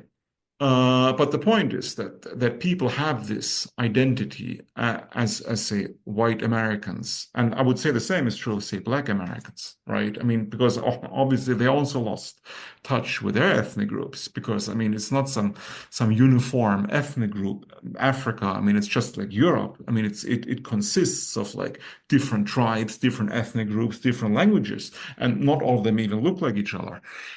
But of course, it was all lost as well. So now you have this identity of, say, Black Americans, like the Black Power, basically. Like you have white Americans that I don't know, proud to be white, and that's what they focus on, the American right. I mean, they focus on this majority identity, say this white identity. And depends which American right you're talking about, though, right? Because you have, Right. like, say, the extreme right in the US, like, say, the white nationalist types that they focus exclusively on race. But then you have, I would say, a more softer version that sort of doesn't dismiss race. They think it's sort of important, but more like I discussed earlier, that white people are basically the founding stock, but other races should also be accepted in the fold if they behave accordingly, so to speak. While in Western Europe, well, you have nationalists basically, people that are proud of their nations. Like you have German nationalists, French nationalists, Polish nationalists. They focus on language and literature and culture of their respective nations. And there are these long-standing feuds between nations that go back centuries or even millennia between, I don't know, say the Germans and the Poles, the Russians and the Poles, the Germans and the French, and so on. It's like this, you have these revanchist theories of territory that was originally Germany, or it needs to be taken back, or that was French and needs to be taken, and so on. It goes back and forth. It's all very tiresome, to be honest. I mean, I've Right. never been a nationalist in my life because I don't know, I find it rather silly, to be honest, and pointless. Because borders between nations have shifted so often.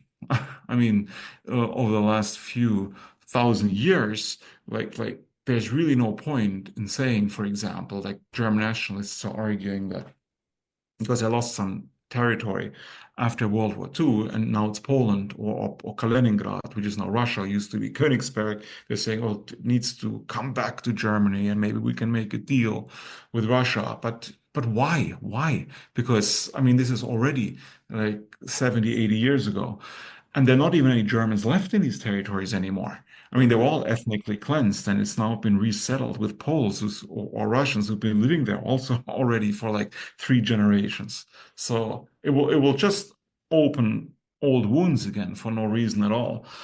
So I find this American approach of focusing on a larger group much healthier, to be honest, than the internecine fighting um, in Western Europe among these different nationalist groups. Right. Well, it's interesting. And, for the most part, Americans, I'm generalizing, of course. There's tons of exceptionally well-read and, educated Americans that read European history. But for the most part, Americans don't understand those concepts, of, something like Kaliningrad. And they don't, we don't have anything like that here. There is no parallel. There is nothing similar at all in American politics or American cultural history. One thing, I've noticed is that the right wing in Europe tends to be a lot more intellectual in an academic sense, while the right wing in the United States tends to be a lot more earthy, I guess, a lot more uh, what would be a good word for it, Visto? I'm trying to think of it. It's a lot less. There's not a lot Say it of again. like the right wing in Europe, and a lot of the base for the European right wing thought tends to be very academic and very philosophic and intellectual, while the American right wing tends to be dominated by very populist. I guess populist is the word I'm looking for. Maybe Populist, I'd say what's coming to my mind is Europe tends to maybe be a little bit more cosmopolitan and right? not as like a put down, but like they tend to be a little bit more civilized. While with us, we've got Henry, we've got Thoreau out in a cabin in the woods. We're very Like we're folksy. We're we're very folksy in a it's way. yeah, folksy. It's gonna have a cowboy. It's gonna have a bit of a cowboy frontier vibe to it. It's gonna be a little. It's rougher. It's gonna be rougher. But you know what though? Maybe Maybe not that's the word because I'm maybe thinking I'm of. wrong. Maybe I'm wrong because in your book you mentioned Cordano and you mentioned him earlier, right? And you think of the picture of him and he's wearing Romanian folk dress, and a lot of those right-wing movements had a very much folk Christian element to them also. So you get that in Europe, but at least maybe the modern European right tends to be more academic than the American right. I can't think of Yeah, any maybe we're more a little bit I more don't know, but you have a lot utilitarian. of, I mean, you have a lot of academics on the American right, like right. Paul Gottfried, for example, is It's just an true. example that comes to mind. And I don't know, Patrick Buchanan was pretty academic. He Yeah. wrote like, Right, he was, and yeah. I'm thinking about Francis Parker Yockey, the American right-wing philosopher. He wrote the book Imperium, which is Right. actually a great book, by Right, the we were way. we were talking about his work 2 episodes ago, if I remember, Vista, Yeah, we I'm talked. a, Yeah, that's uh-huh. right. Yeah, big Um, fan of Yoki. yeah, but I think more Europeans know Yaki than Americans, unfortunately.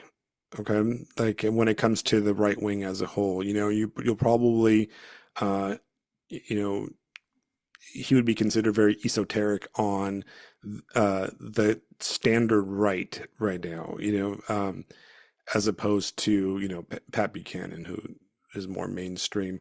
Because our conservatism for a long time was Reagan conservatism. That was the generic, you know, concept of what people considered a conservative.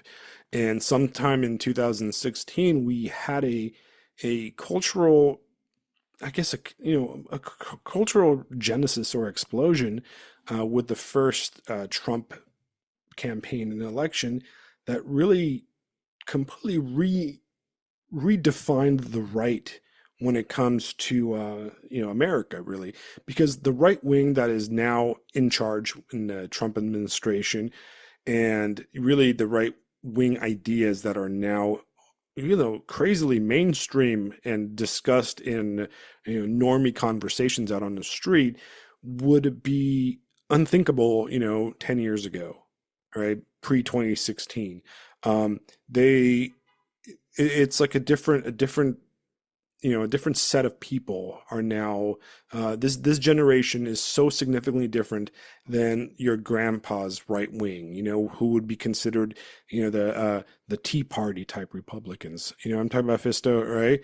Those guys would be shocked by what's going on today, politically in the Yeah. United States. And, theoretically, some of the ideas that are discussed on mainstream conservative conversation is just so different than what you would have considered. And I think the left in the United States is having a hard time reacting to it because they're ultimately constantly arguing against the right wingers of 20 years ago. And that's why the new right is running around the American left right now, because they're fighting strawmen. They're still using terminology like, if you read Substack from the left, like cringe stack, right? Like, they're arguing against ideas that nobody on the right even believes anymore. Like, Exactly. it's Right. ridiculous, right? Oh, I agree. I went to several events this year and last year from the right in the US, and yeah, you're right. It's a completely new generation, and it's I would say it's become like the really hip and cool generation, like the right in America now. It's like true counterculture. Yeah, I But agree. but like you said, slowly becoming mainstream because there is a palpable paradigm shift, in my opinion, in the United States going on right now, which is very noticeable. I mean, you have like total mainstream types like Elon Musk. Like I posted something on the Arctos Journal X account last year. It was like an archaeofuturist image. It was basically like some Greek temple with some rockets in the background. And I just wrote archaeofuturism above it. And I mean, Elon Musk commented on it, said, yes, cool, right? And immediately it got like 50, 60,000 views like overnight because he commented on it. Right. And the fact that he commented on it, I mean, he's basically the advisor of the American president. I mean, just shows us how mainstream it has actually become. Right. I mean, You're right. you've got a guy that's basically, he's whispering in the ear of the president of, the most powerful, largest empire in the world today. And, his son is named after a, robot in Dune. Like, we're definitely in interesting times, to be honest, right? We are definitely not in Ronald Reagan's conservative movement. And I Yeah. think one thing that a lot of people that are political commentary philosophers, academics and stuff, a lot of times politics, at least democratic, politics, or politics, populist politics, um, people forget that really what matters is looking cool. All right. And I know this is going to sound kind of idiotic, right? But forever in the United States, maybe the majority of my life, being a conservative was not cool. All right. It was not counterculture. It was actually it was stale. right? When you thought of a conservative in the United States, you thought of some dork with a bow tie, or the villain of a television show, Right. like the Texas, racist Texas cowboy hat fat guy that oppressed like Mexican laborers or something like that, or some born again Christian kind of guy who was actually a scam artist preacher or whatever. Your stereotypical villains were the conservative dorks, right? So nobody wanted to be that, and something happened. Okay, something happened in the last maybe 10 years where that completely switched, where it is no longer cool to be a liberal. Because when people say liberal now, they think of the obese, purple haired person screeching or the old geezer keying your Tesla, And you see that in young people, like both Fisto and I work around a lot of young people, and we see that to where it's like nobody wants to be a liberal. When I was in school, when I was in college, that was the default, like nobody wanted to be a conservative, right?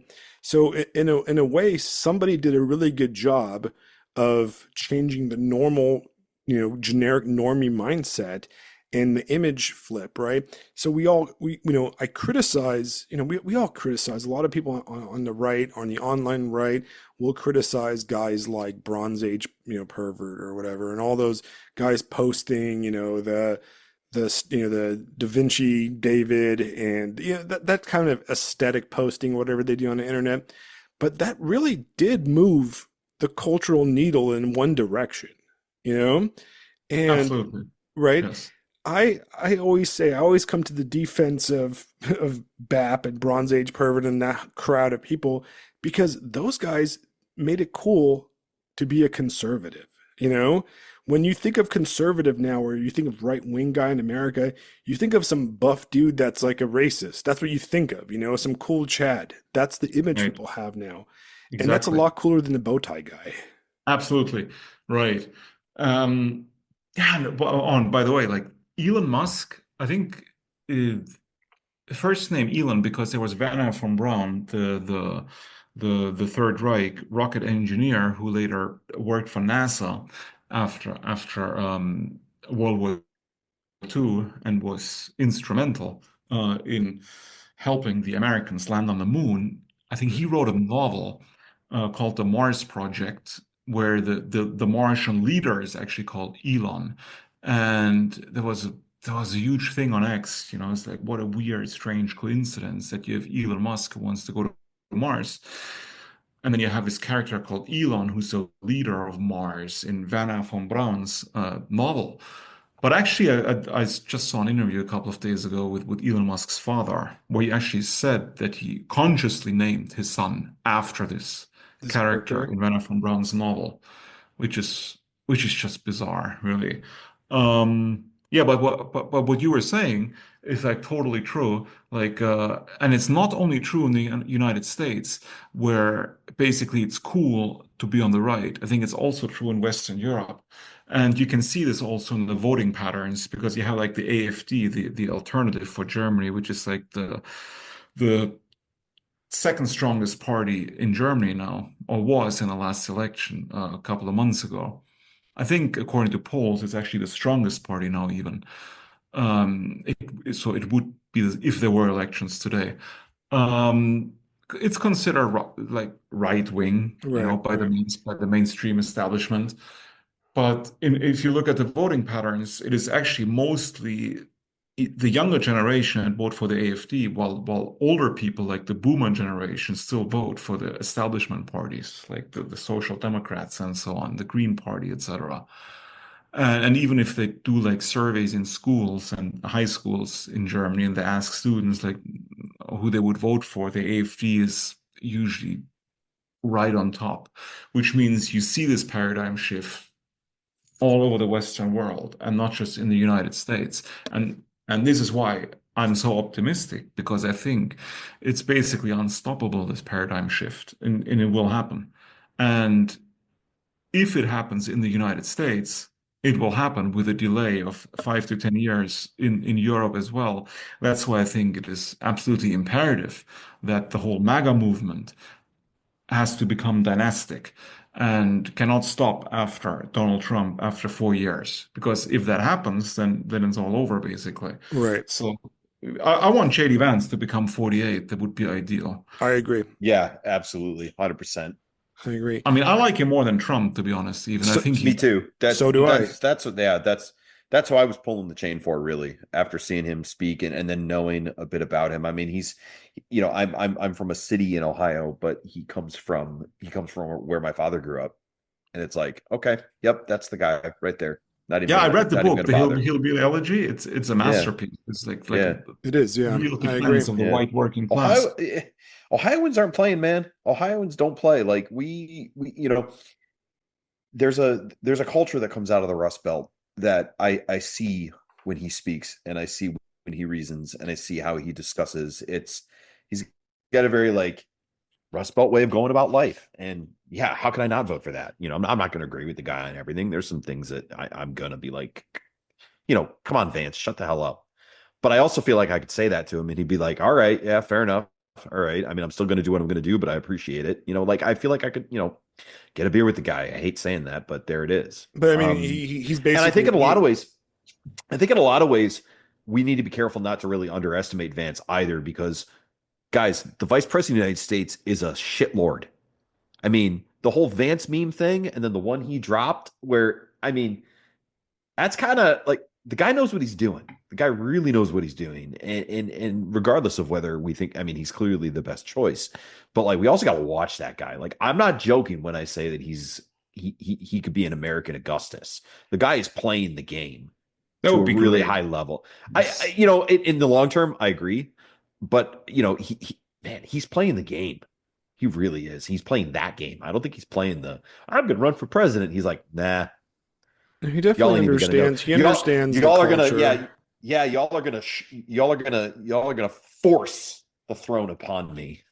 I'm not even gonna have to ask. I'm just gonna have to just pluck that, which is what you I want. just have to graciously accept, basically. Yeah, well, but I mean, that's what you want, though, right? You want a guy, because this is one of the things that gets me thinking, like, along the imperial line, and the imperial angle is it is a mandate to rule. Emperors have to have a mandate to rule, because if they don't, well, the elections are not nearly as nice as what we do now. You know what I mean? So like these guys have to be an expression of what people want, and what the country, or what the nation, or what the empire wants. They can't just do whatever they want. Right. They have limits to their power, just like anybody else does. But at least there's a clear sense of responsibility, and there's a clear sense of what the job is and what the job isn't. You don't have these guys going, hey, we're going to go change the Taliban, and we're going to fix it. No. He's going to be going, look, Rust Belt, we need to clean off the rust and fix that, which is, yeah, Hail Caesar, let's go. Right. Anyway. Well, what's interesting though about the whole thing is President Donald Trump. What I find interesting, personally, I don't particularly care for the guy. He's a boomer, kind of a degenerate, pays off porn stars and stuff. That's not particularly somebody I find of high moral value or high intellect based on his writing or his performance on television, reality TV shows. What's interesting about Donald Trump is that, in my opinion, he's an egregore, right? And that's what he's been his entire political career. That's a good word for it, especially these days. Right. He is an egregore for a new kind of American right. And I think that Donald Trump was created online by his supporters on Twitter. All right. The Donald Trump we have today was not the Donald Trump that ran, initially, and I think that to a certain degree, he became the character that, basically he became what we thought he was going to be in a way, and I think that's fine. I think that's perfect. He's the right person for the job, but I think he absorbed the cultural, he absorbed who he is through like an osmosis off the internet in a way.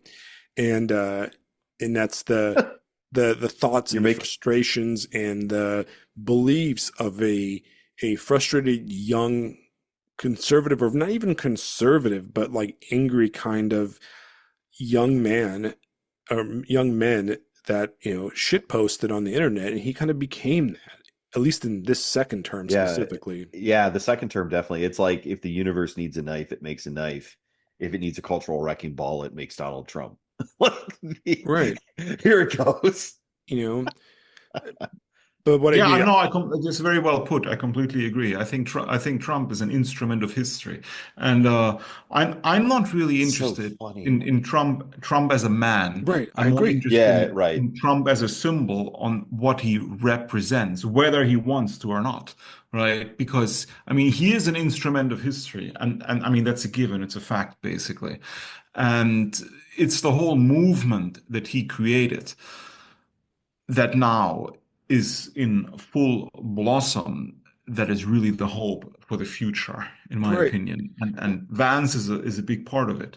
I know a lot of people on the right criticize Vance, I mean, because he has an Indian wife. I'm like, why does it even matter? It's like completely irrelevant, Right, I in agree. my opinion. It's like so not important. And I mean, have you listened? I mean, of course you have. I mean, you watched the speech he did in Munich, Oh and I yeah. was like, wow. Okay, it's like, yeah, I was just like floored. But I watched it live in the car. I was driving around, and I stopped somewhere and I watched it. I was like, oh my God, I can't believe he just said this. That's amazing. Yeah. Like really, wow. And I love him even more now because of all the anger that he provoked among the Yeah. European leadership. Because if they hate somebody, that person has to be doing something right. Yeah. Yeah, I showed that speech. I showed that speech in class, leading up to our debate to show the students, love him, hate him, agree, disagree. At the end of the day, this is an excellent example of a speech given in front of a very unfriendly audience, an unfriendly crowd, and even the students picked up, ooh, that was an applause line, and they're not really applauding, are they? They're kind of giving them the cold shoulder, and then so some other moments, and kids picked up on that. And I think it's the kind of thing that in 100 years we were talking about at the beginning of the podcast. The historians are going to have to figure out what we are. That speech, and then I think the speech by Putin several years prior, those are going to be seen as the bookend to what Winston Churchill declared, all those years ago down in Missouri at Truman's University. I mean, that's the era that we're living in. It's absolutely wild. It's right, incredible. right.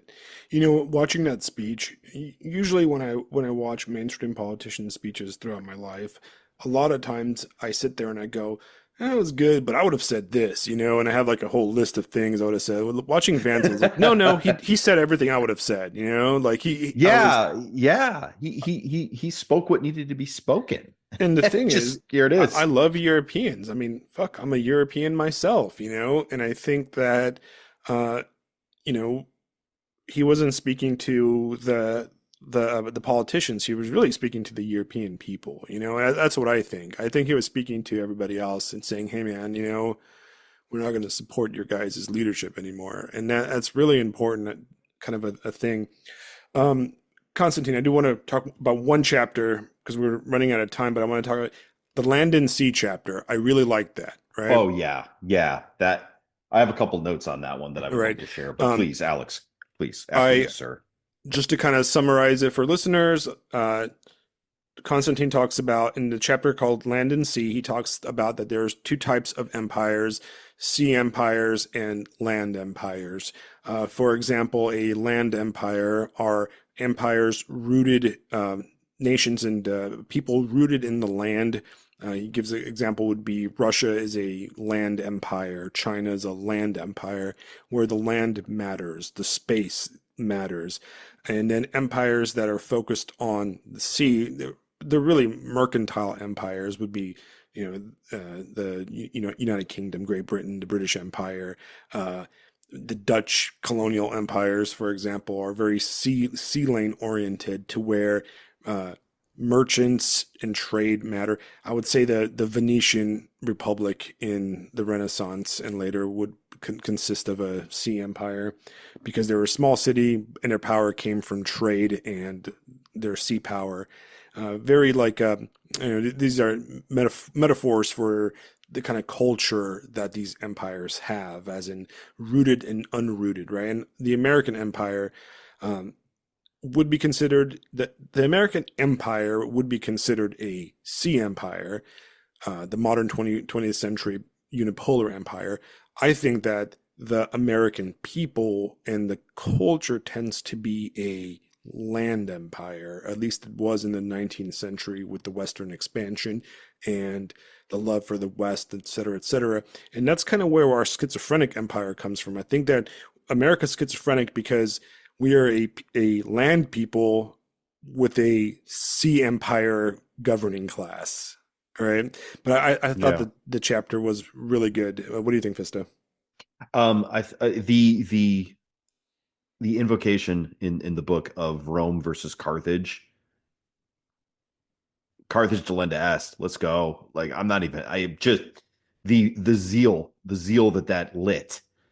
Realizing that because I've been thinking, I'm a 40 something year old man in the United States. I think about Rome every day, right? That's just what we do.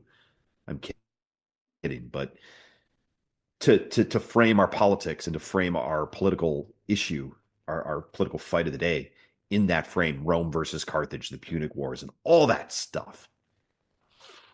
Man, let's go. The zeal. I'm gonna burst into flame talking about it. All right. And I think it's because America is a land empire. And when I say America, I don't mean the United States. I mean this whole damn continent. Because guys on either side of us are giant oceans. The Arctic Ocean up north, right? The Atlantic Ocean to the east and the Pacific to the west. Our borders are carved by billions of years by God's own hand, right? So, yeah, goddamn right. We're a freaking land empire. Let's go. And the couple notes I found, the couple notes I made in the book, and I was trying to think this through. Whatever happens with the United States and whatever happens with this continent, at the end of the day, I think the lesson that we need to draw from this whole mercantile, sea empire Era. hallucination we've been suffering Yeah. is progress cannot replace purpose. We have to return to the correct order, right? It's purpose. Purpose is what matters. What is the purpose of our civilization? And beyond providing for the traditional conservative values of family, community, and culture, it strikes me that the United States and America specifically are probably better, well, uniquely suited to perhaps someday, once we get our shit sorted out, uniquely suited to approach the idea that Trio of Woe had months ago of an Aenean civilization, of an Aenean empire, where we, pass up,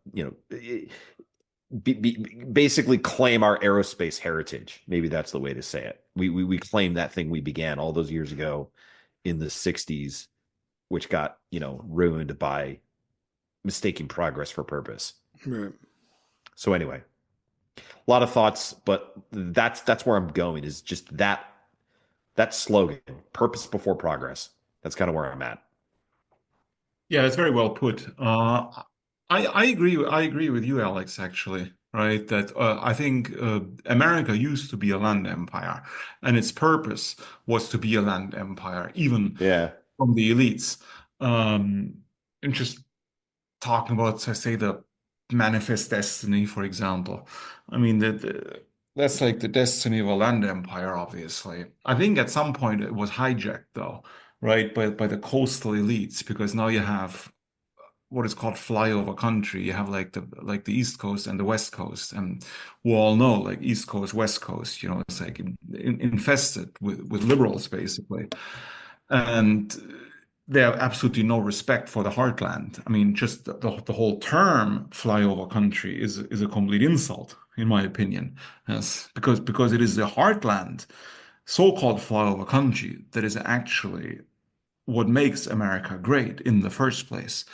But I'd say the liberals, the proponents of the sea empire on both coasts, the West Coast and the East Coast, they think that they are the heart of a maritime empire that has to rule the metaphorical seas, meaning it has to rule the globe by sort of importing its diseased ideals all over the place, basically, including inside their own nation.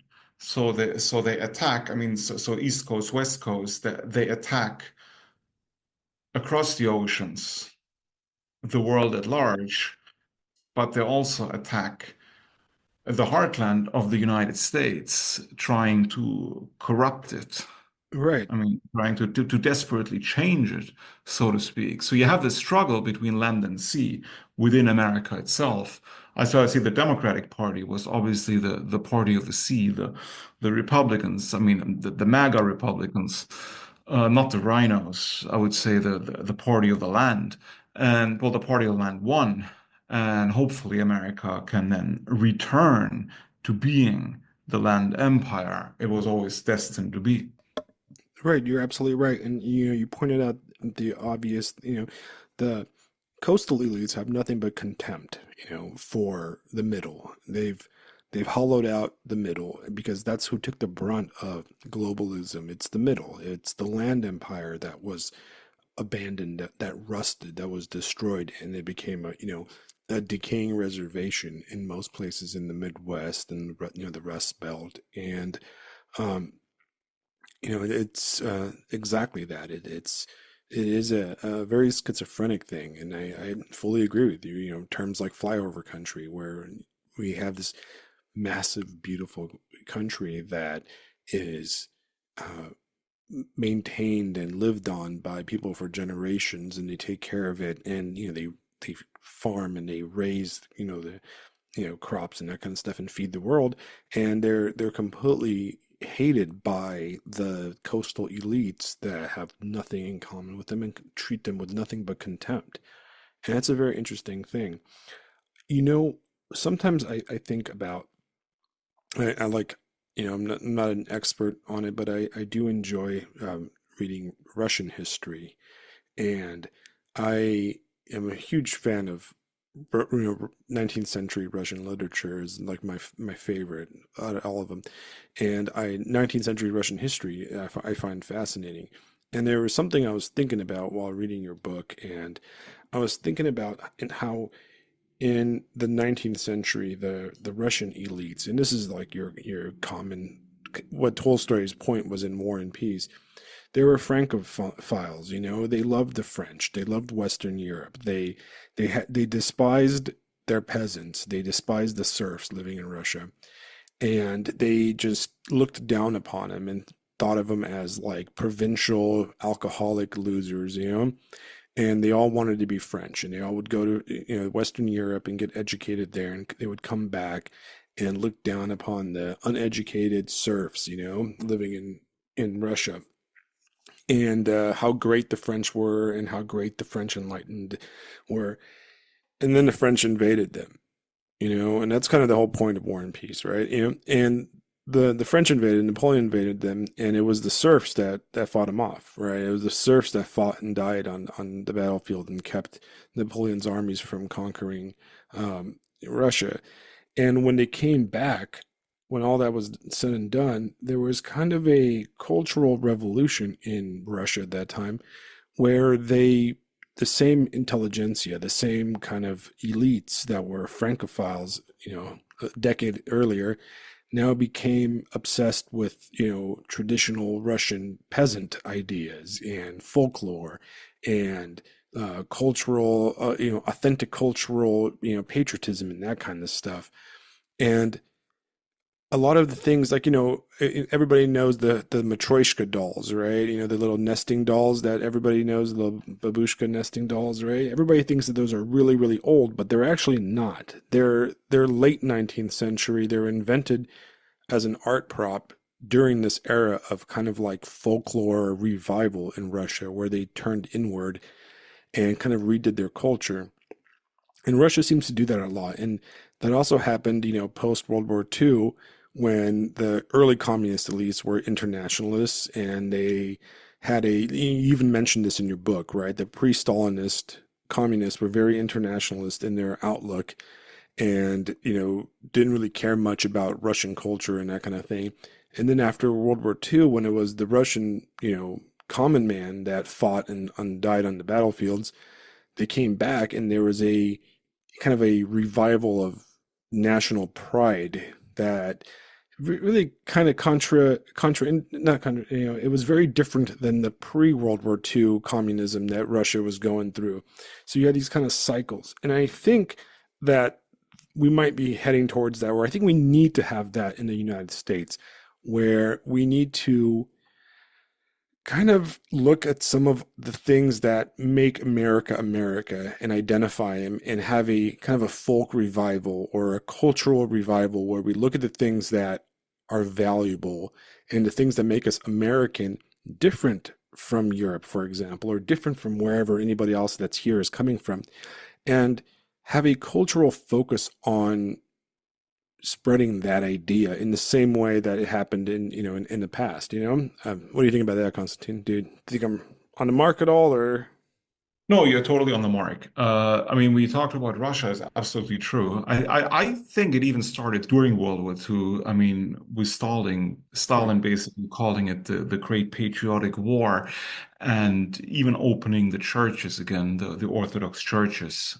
during the war, and producing like great historical movies to inspire the Russian masses and sort of give courage to the Russian soldiers, like Alexander Nevsky, for right, example, is the great movie by Sergei Eisenstein, which was released in the middle of the war, which is basically this Russian national hero who fought against the Teutonic Order that tried to colonize Russian land centuries before.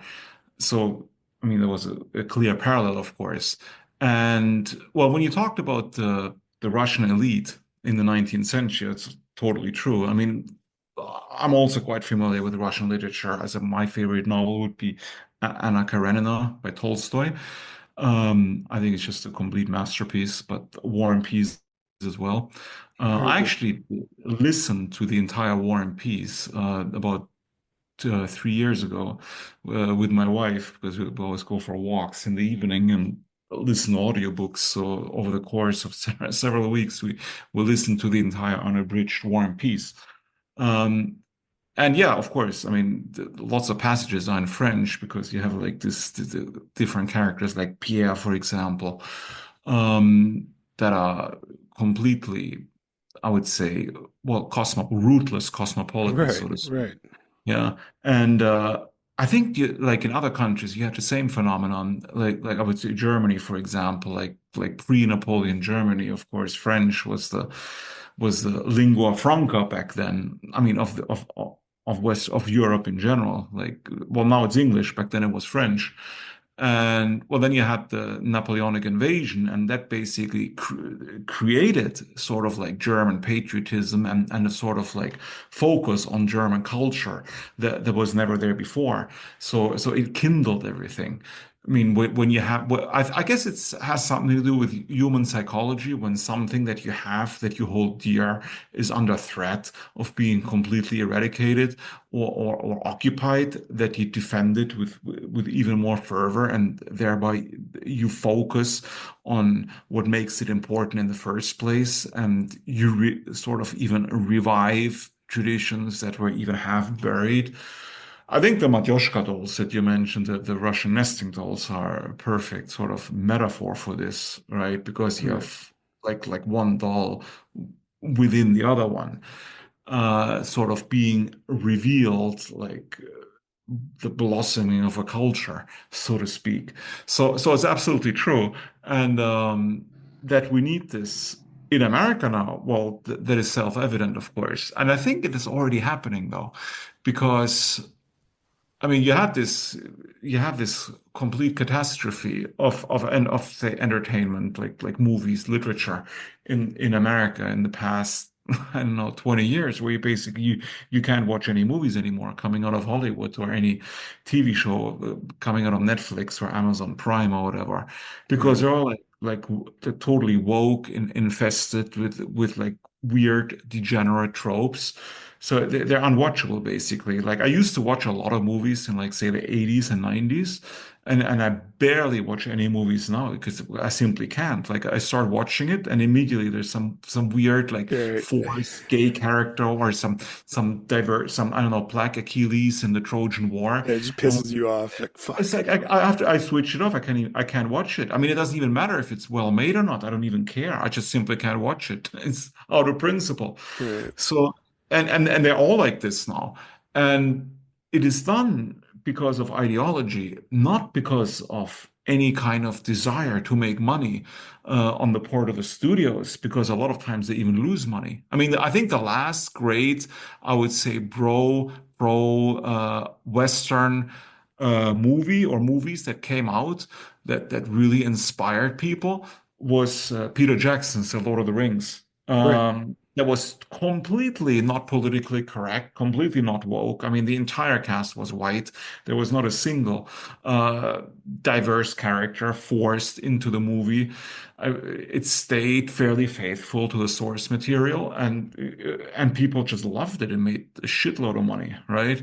Right. And Amazon came out with a sequel or some sort of sequel or I prequel don't or whatever. never even heard of it.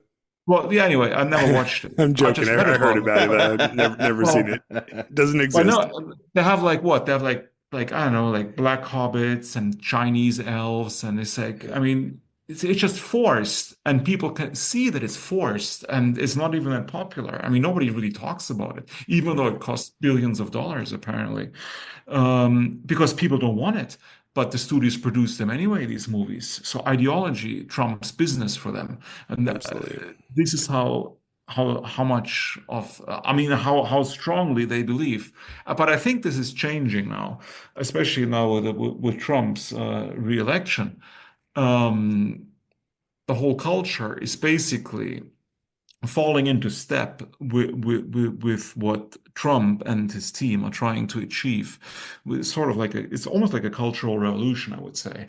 So, I mean, I'm going to be optimistic and say that the movies, the books and all that are slowly going to shed all these like woke trappings, and we will probably see some more normal productions, which in my opinion is very important because I would say movies in America are basically mythology, right? I mean, if you look at like Star Yeah, Wars, for 100%. example, I Right. mean, and I'm not even saying this in any kind of denigrating way. I'm saying this in a very reverent way because it's absolutely true. I would even put it like Star Wars, not the degenerates Star Wars crap that Disney's producing now, talking about like the original, like George Lucas trilogy and even the prequels. I mean, these are like cultural icons. I mean, almost on par with the Iliad, I would say. Like what a civilization produced, because you have all the great archetypes like in Star Wars that you have in all like Right. the Greek myths, basically.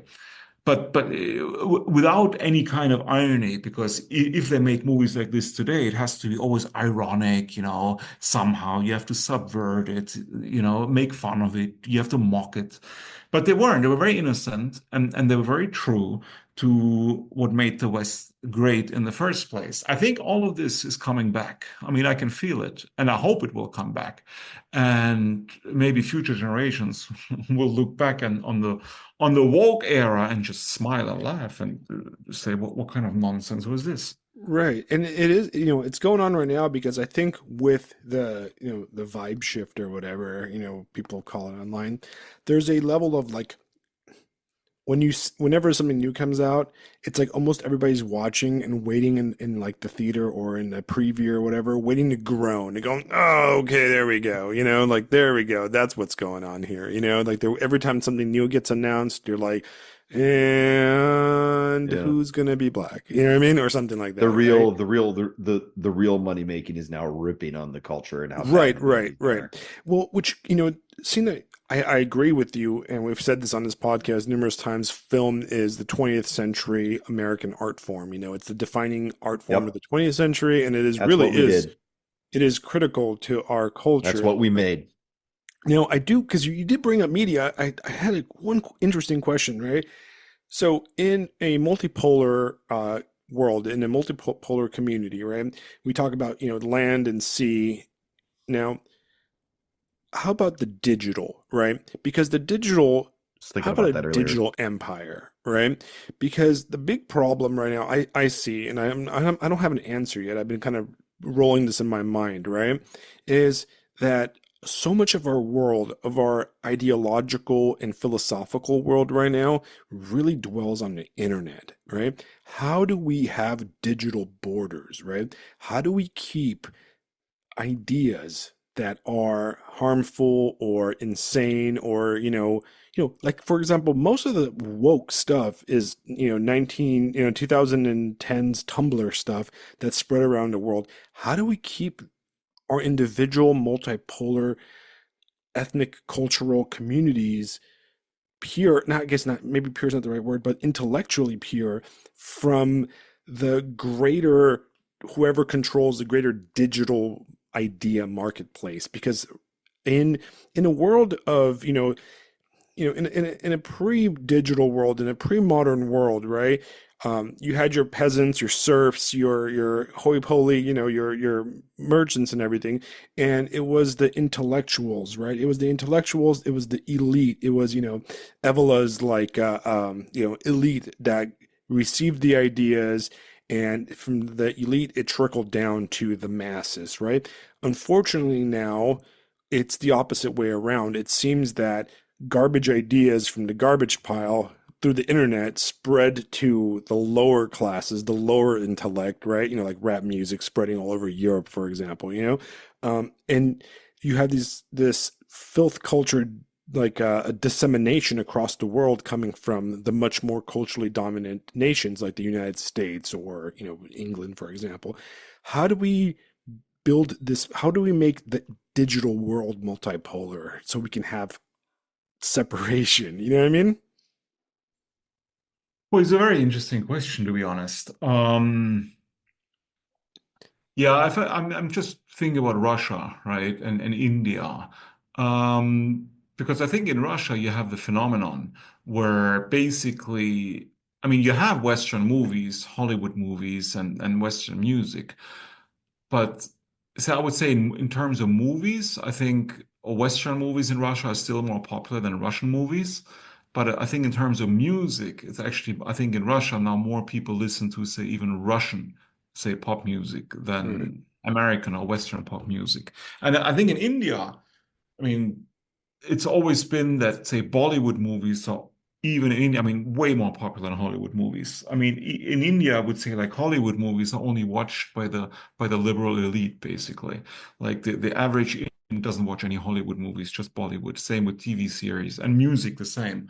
So you don't have this infestation at all, I think, in India. And I think it's probably true in China too, that Chinese music is generally more popular than American or Western music, and movies probably as well. And I know that, say, the Chinese people don't like all the war crap coming from Hollywood, and they're massive flops, and they still keep sending them to China, but the Chinese people don't even want to watch them anymore because they're garbage and they're not receptive to this at all. Um, so in terms of this, in terms of these media, I think it's changing, like films, music. I mean, staying the same, like India, where it was never really popular. Maybe there'll be a shift to more local productions in Russia if the film industry um, invests more money in it. But when you talk about the internet, yeah, I guess it's more difficult. I mean, you could do it like China, right? I mean, China just blocks You just whatever they don't want, firewall it, right? right? I mean, I'm not opposed to this at all, right? I mean, if this is what the people want, I mean, you could call it a sovereign democracy. You have to set limits, right? Because you don't want your your population to be poisoned with all that stuff.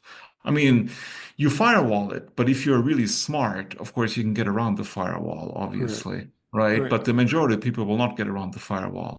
I mean, it's like now I mean, Europe, I mean, it's basically total censorship, right? I mean, You know, there's no free speech whatsoever in Europe. I mean, there's like tons of websites that I cannot access without a VPN, right? And but most people don't use VPNs. I mean, mo most people don't even know what a VPN is, right? Right. They And just, Yeah.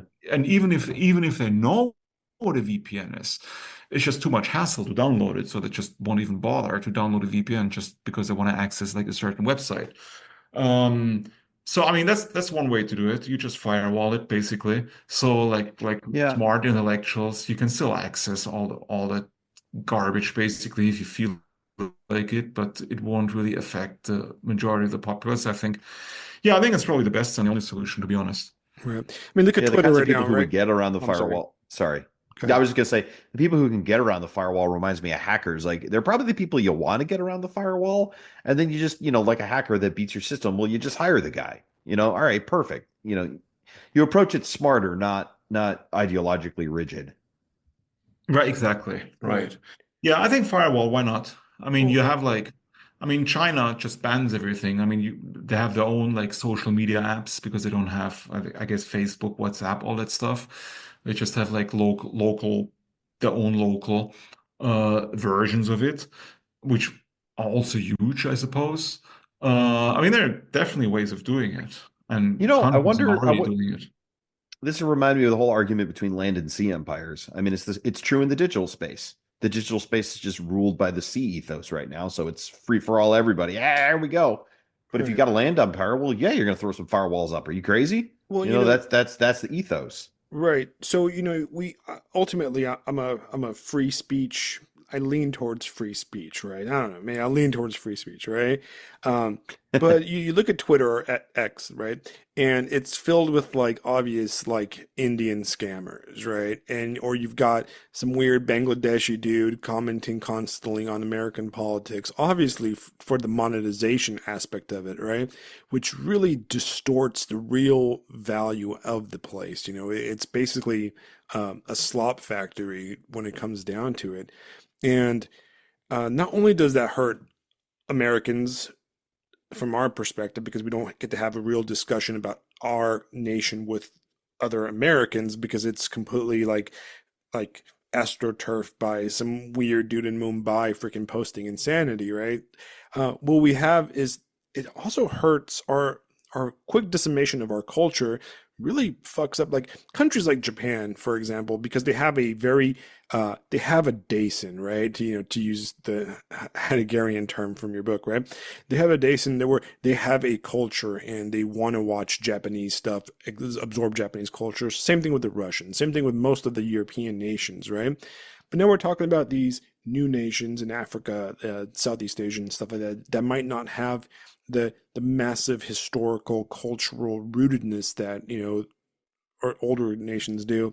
These guys are getting slammed in the face with TikTok rap crap or whatever, bussing, skibbity toilets and insanity. It just rots them, it just rots them as a people, right? So maybe we should quarantine ourselves from them for their own good in a way. I don't know. This is some stuff I was spitballing while I was driving on the way here today. But it rots your own people as well. Right, So right. It does, right? why should you tolerate it in your own country? It should not be tolerated, in my opinion. Right. Well, in our country, most of us, well, not most of us, but here we can protect our own people because we can put forth the arguments against it, right? The poor bastard somewhere else might not have the ability to stop and see that's not a good thing. You know what I mean? Because it's coming from such a massive nation, you Yeah, know? but I think most Americans, like, I mean, well, maybe not most, but a lot of Americans probably also don't realize how really pernicious the influence is. Yeah, no, you're right. I'm not even gonna argue against that. The whole thesis of this podcast is that exact statement. You know what I mean? That we're trying to fight that pernicious kind of like cultural rot of anti-intellectualism and TikTok brain. But yeah, that's some of the stuff. Anyways, Constantine, man, it was a wonderful conversation. Okay, thank you so much for coming on today. Well, thank you for having me. I really appreciate it and enjoyed it a lot. I hope you enjoyed it, and I hope that we met your expectation. And I hope I tried my best to have some great, thoughtful questions and conversations for you. I honestly have so much more to ask you. I didn't even touch on Dugan, and I understand. I heard that you met him, which is very interesting, and maybe in the future we can talk about that. We'll have to do a part two because I know I learned a lot, which is my favorite part of doing this. Right. And there's so Oh, much. I'm Go ahead. absolutely open to doing a part two, of course. Yeah, here we go. I do need to read your first book, and I'm going to pick that up like today and order it, and through our global Amazon network, or I'll order it straight off of Arctos Press. And for listeners at home, go ahead and purchase Multipolarity, all right, by Constantin von Hoffmeister. You can pick it up at Arctos Press. You can also find it on Amazon and other places, but I would recommend you buy it directly from the press and read it. And not only that, but read Constantine's writing on Substack at the Arctos Journal and everywhere else you can find it, because it is thought-provoking, interesting, and from a perspective that moves beyond our kind of anachronistic 20th century alignments. But yeah, it was definitely wonderful, Constantine, and yes, I'm honored to have you on here, and I would love to have you back on in the very near future. Thank you. I appreciate it. Fisto, anything for us before we bounce? No, guys, that was fantastic. Really, really appreciate you coming on, and fantastic. I'm looking forward to part two. I'll leave it with that. I love these kind of episodes where when I get up right now, I'm going to think about 30 different things I, would want to say, and I completely forgot in my giant 5 pages of notes that I took that I wanted to talk about. We didn't even run out of time. All right, listeners at home, please like, share, and subscribe. If you like this episode and if you like this show, please subscribe to the podcast, and I'm not to the podcast, to the Substack podcast page. And please share it, because I think that this information needs to get out as far as wide as possible. This level of discussion needs to be shared, and we need to have it. And we need to, build and move towards a better, optimistic future. And that's kind of the goal of everybody, right? Yeah, I totally agree. Every like, every restack, every comment, it supports the Pan Am Palmer supremacy. It And does. I want to thank every listener for helping me help Alexandria with his sinful ways. I know. I guess you're winning this one. Okay, so I'll give it to you. All right. Good night, guys. Good See night. you next week.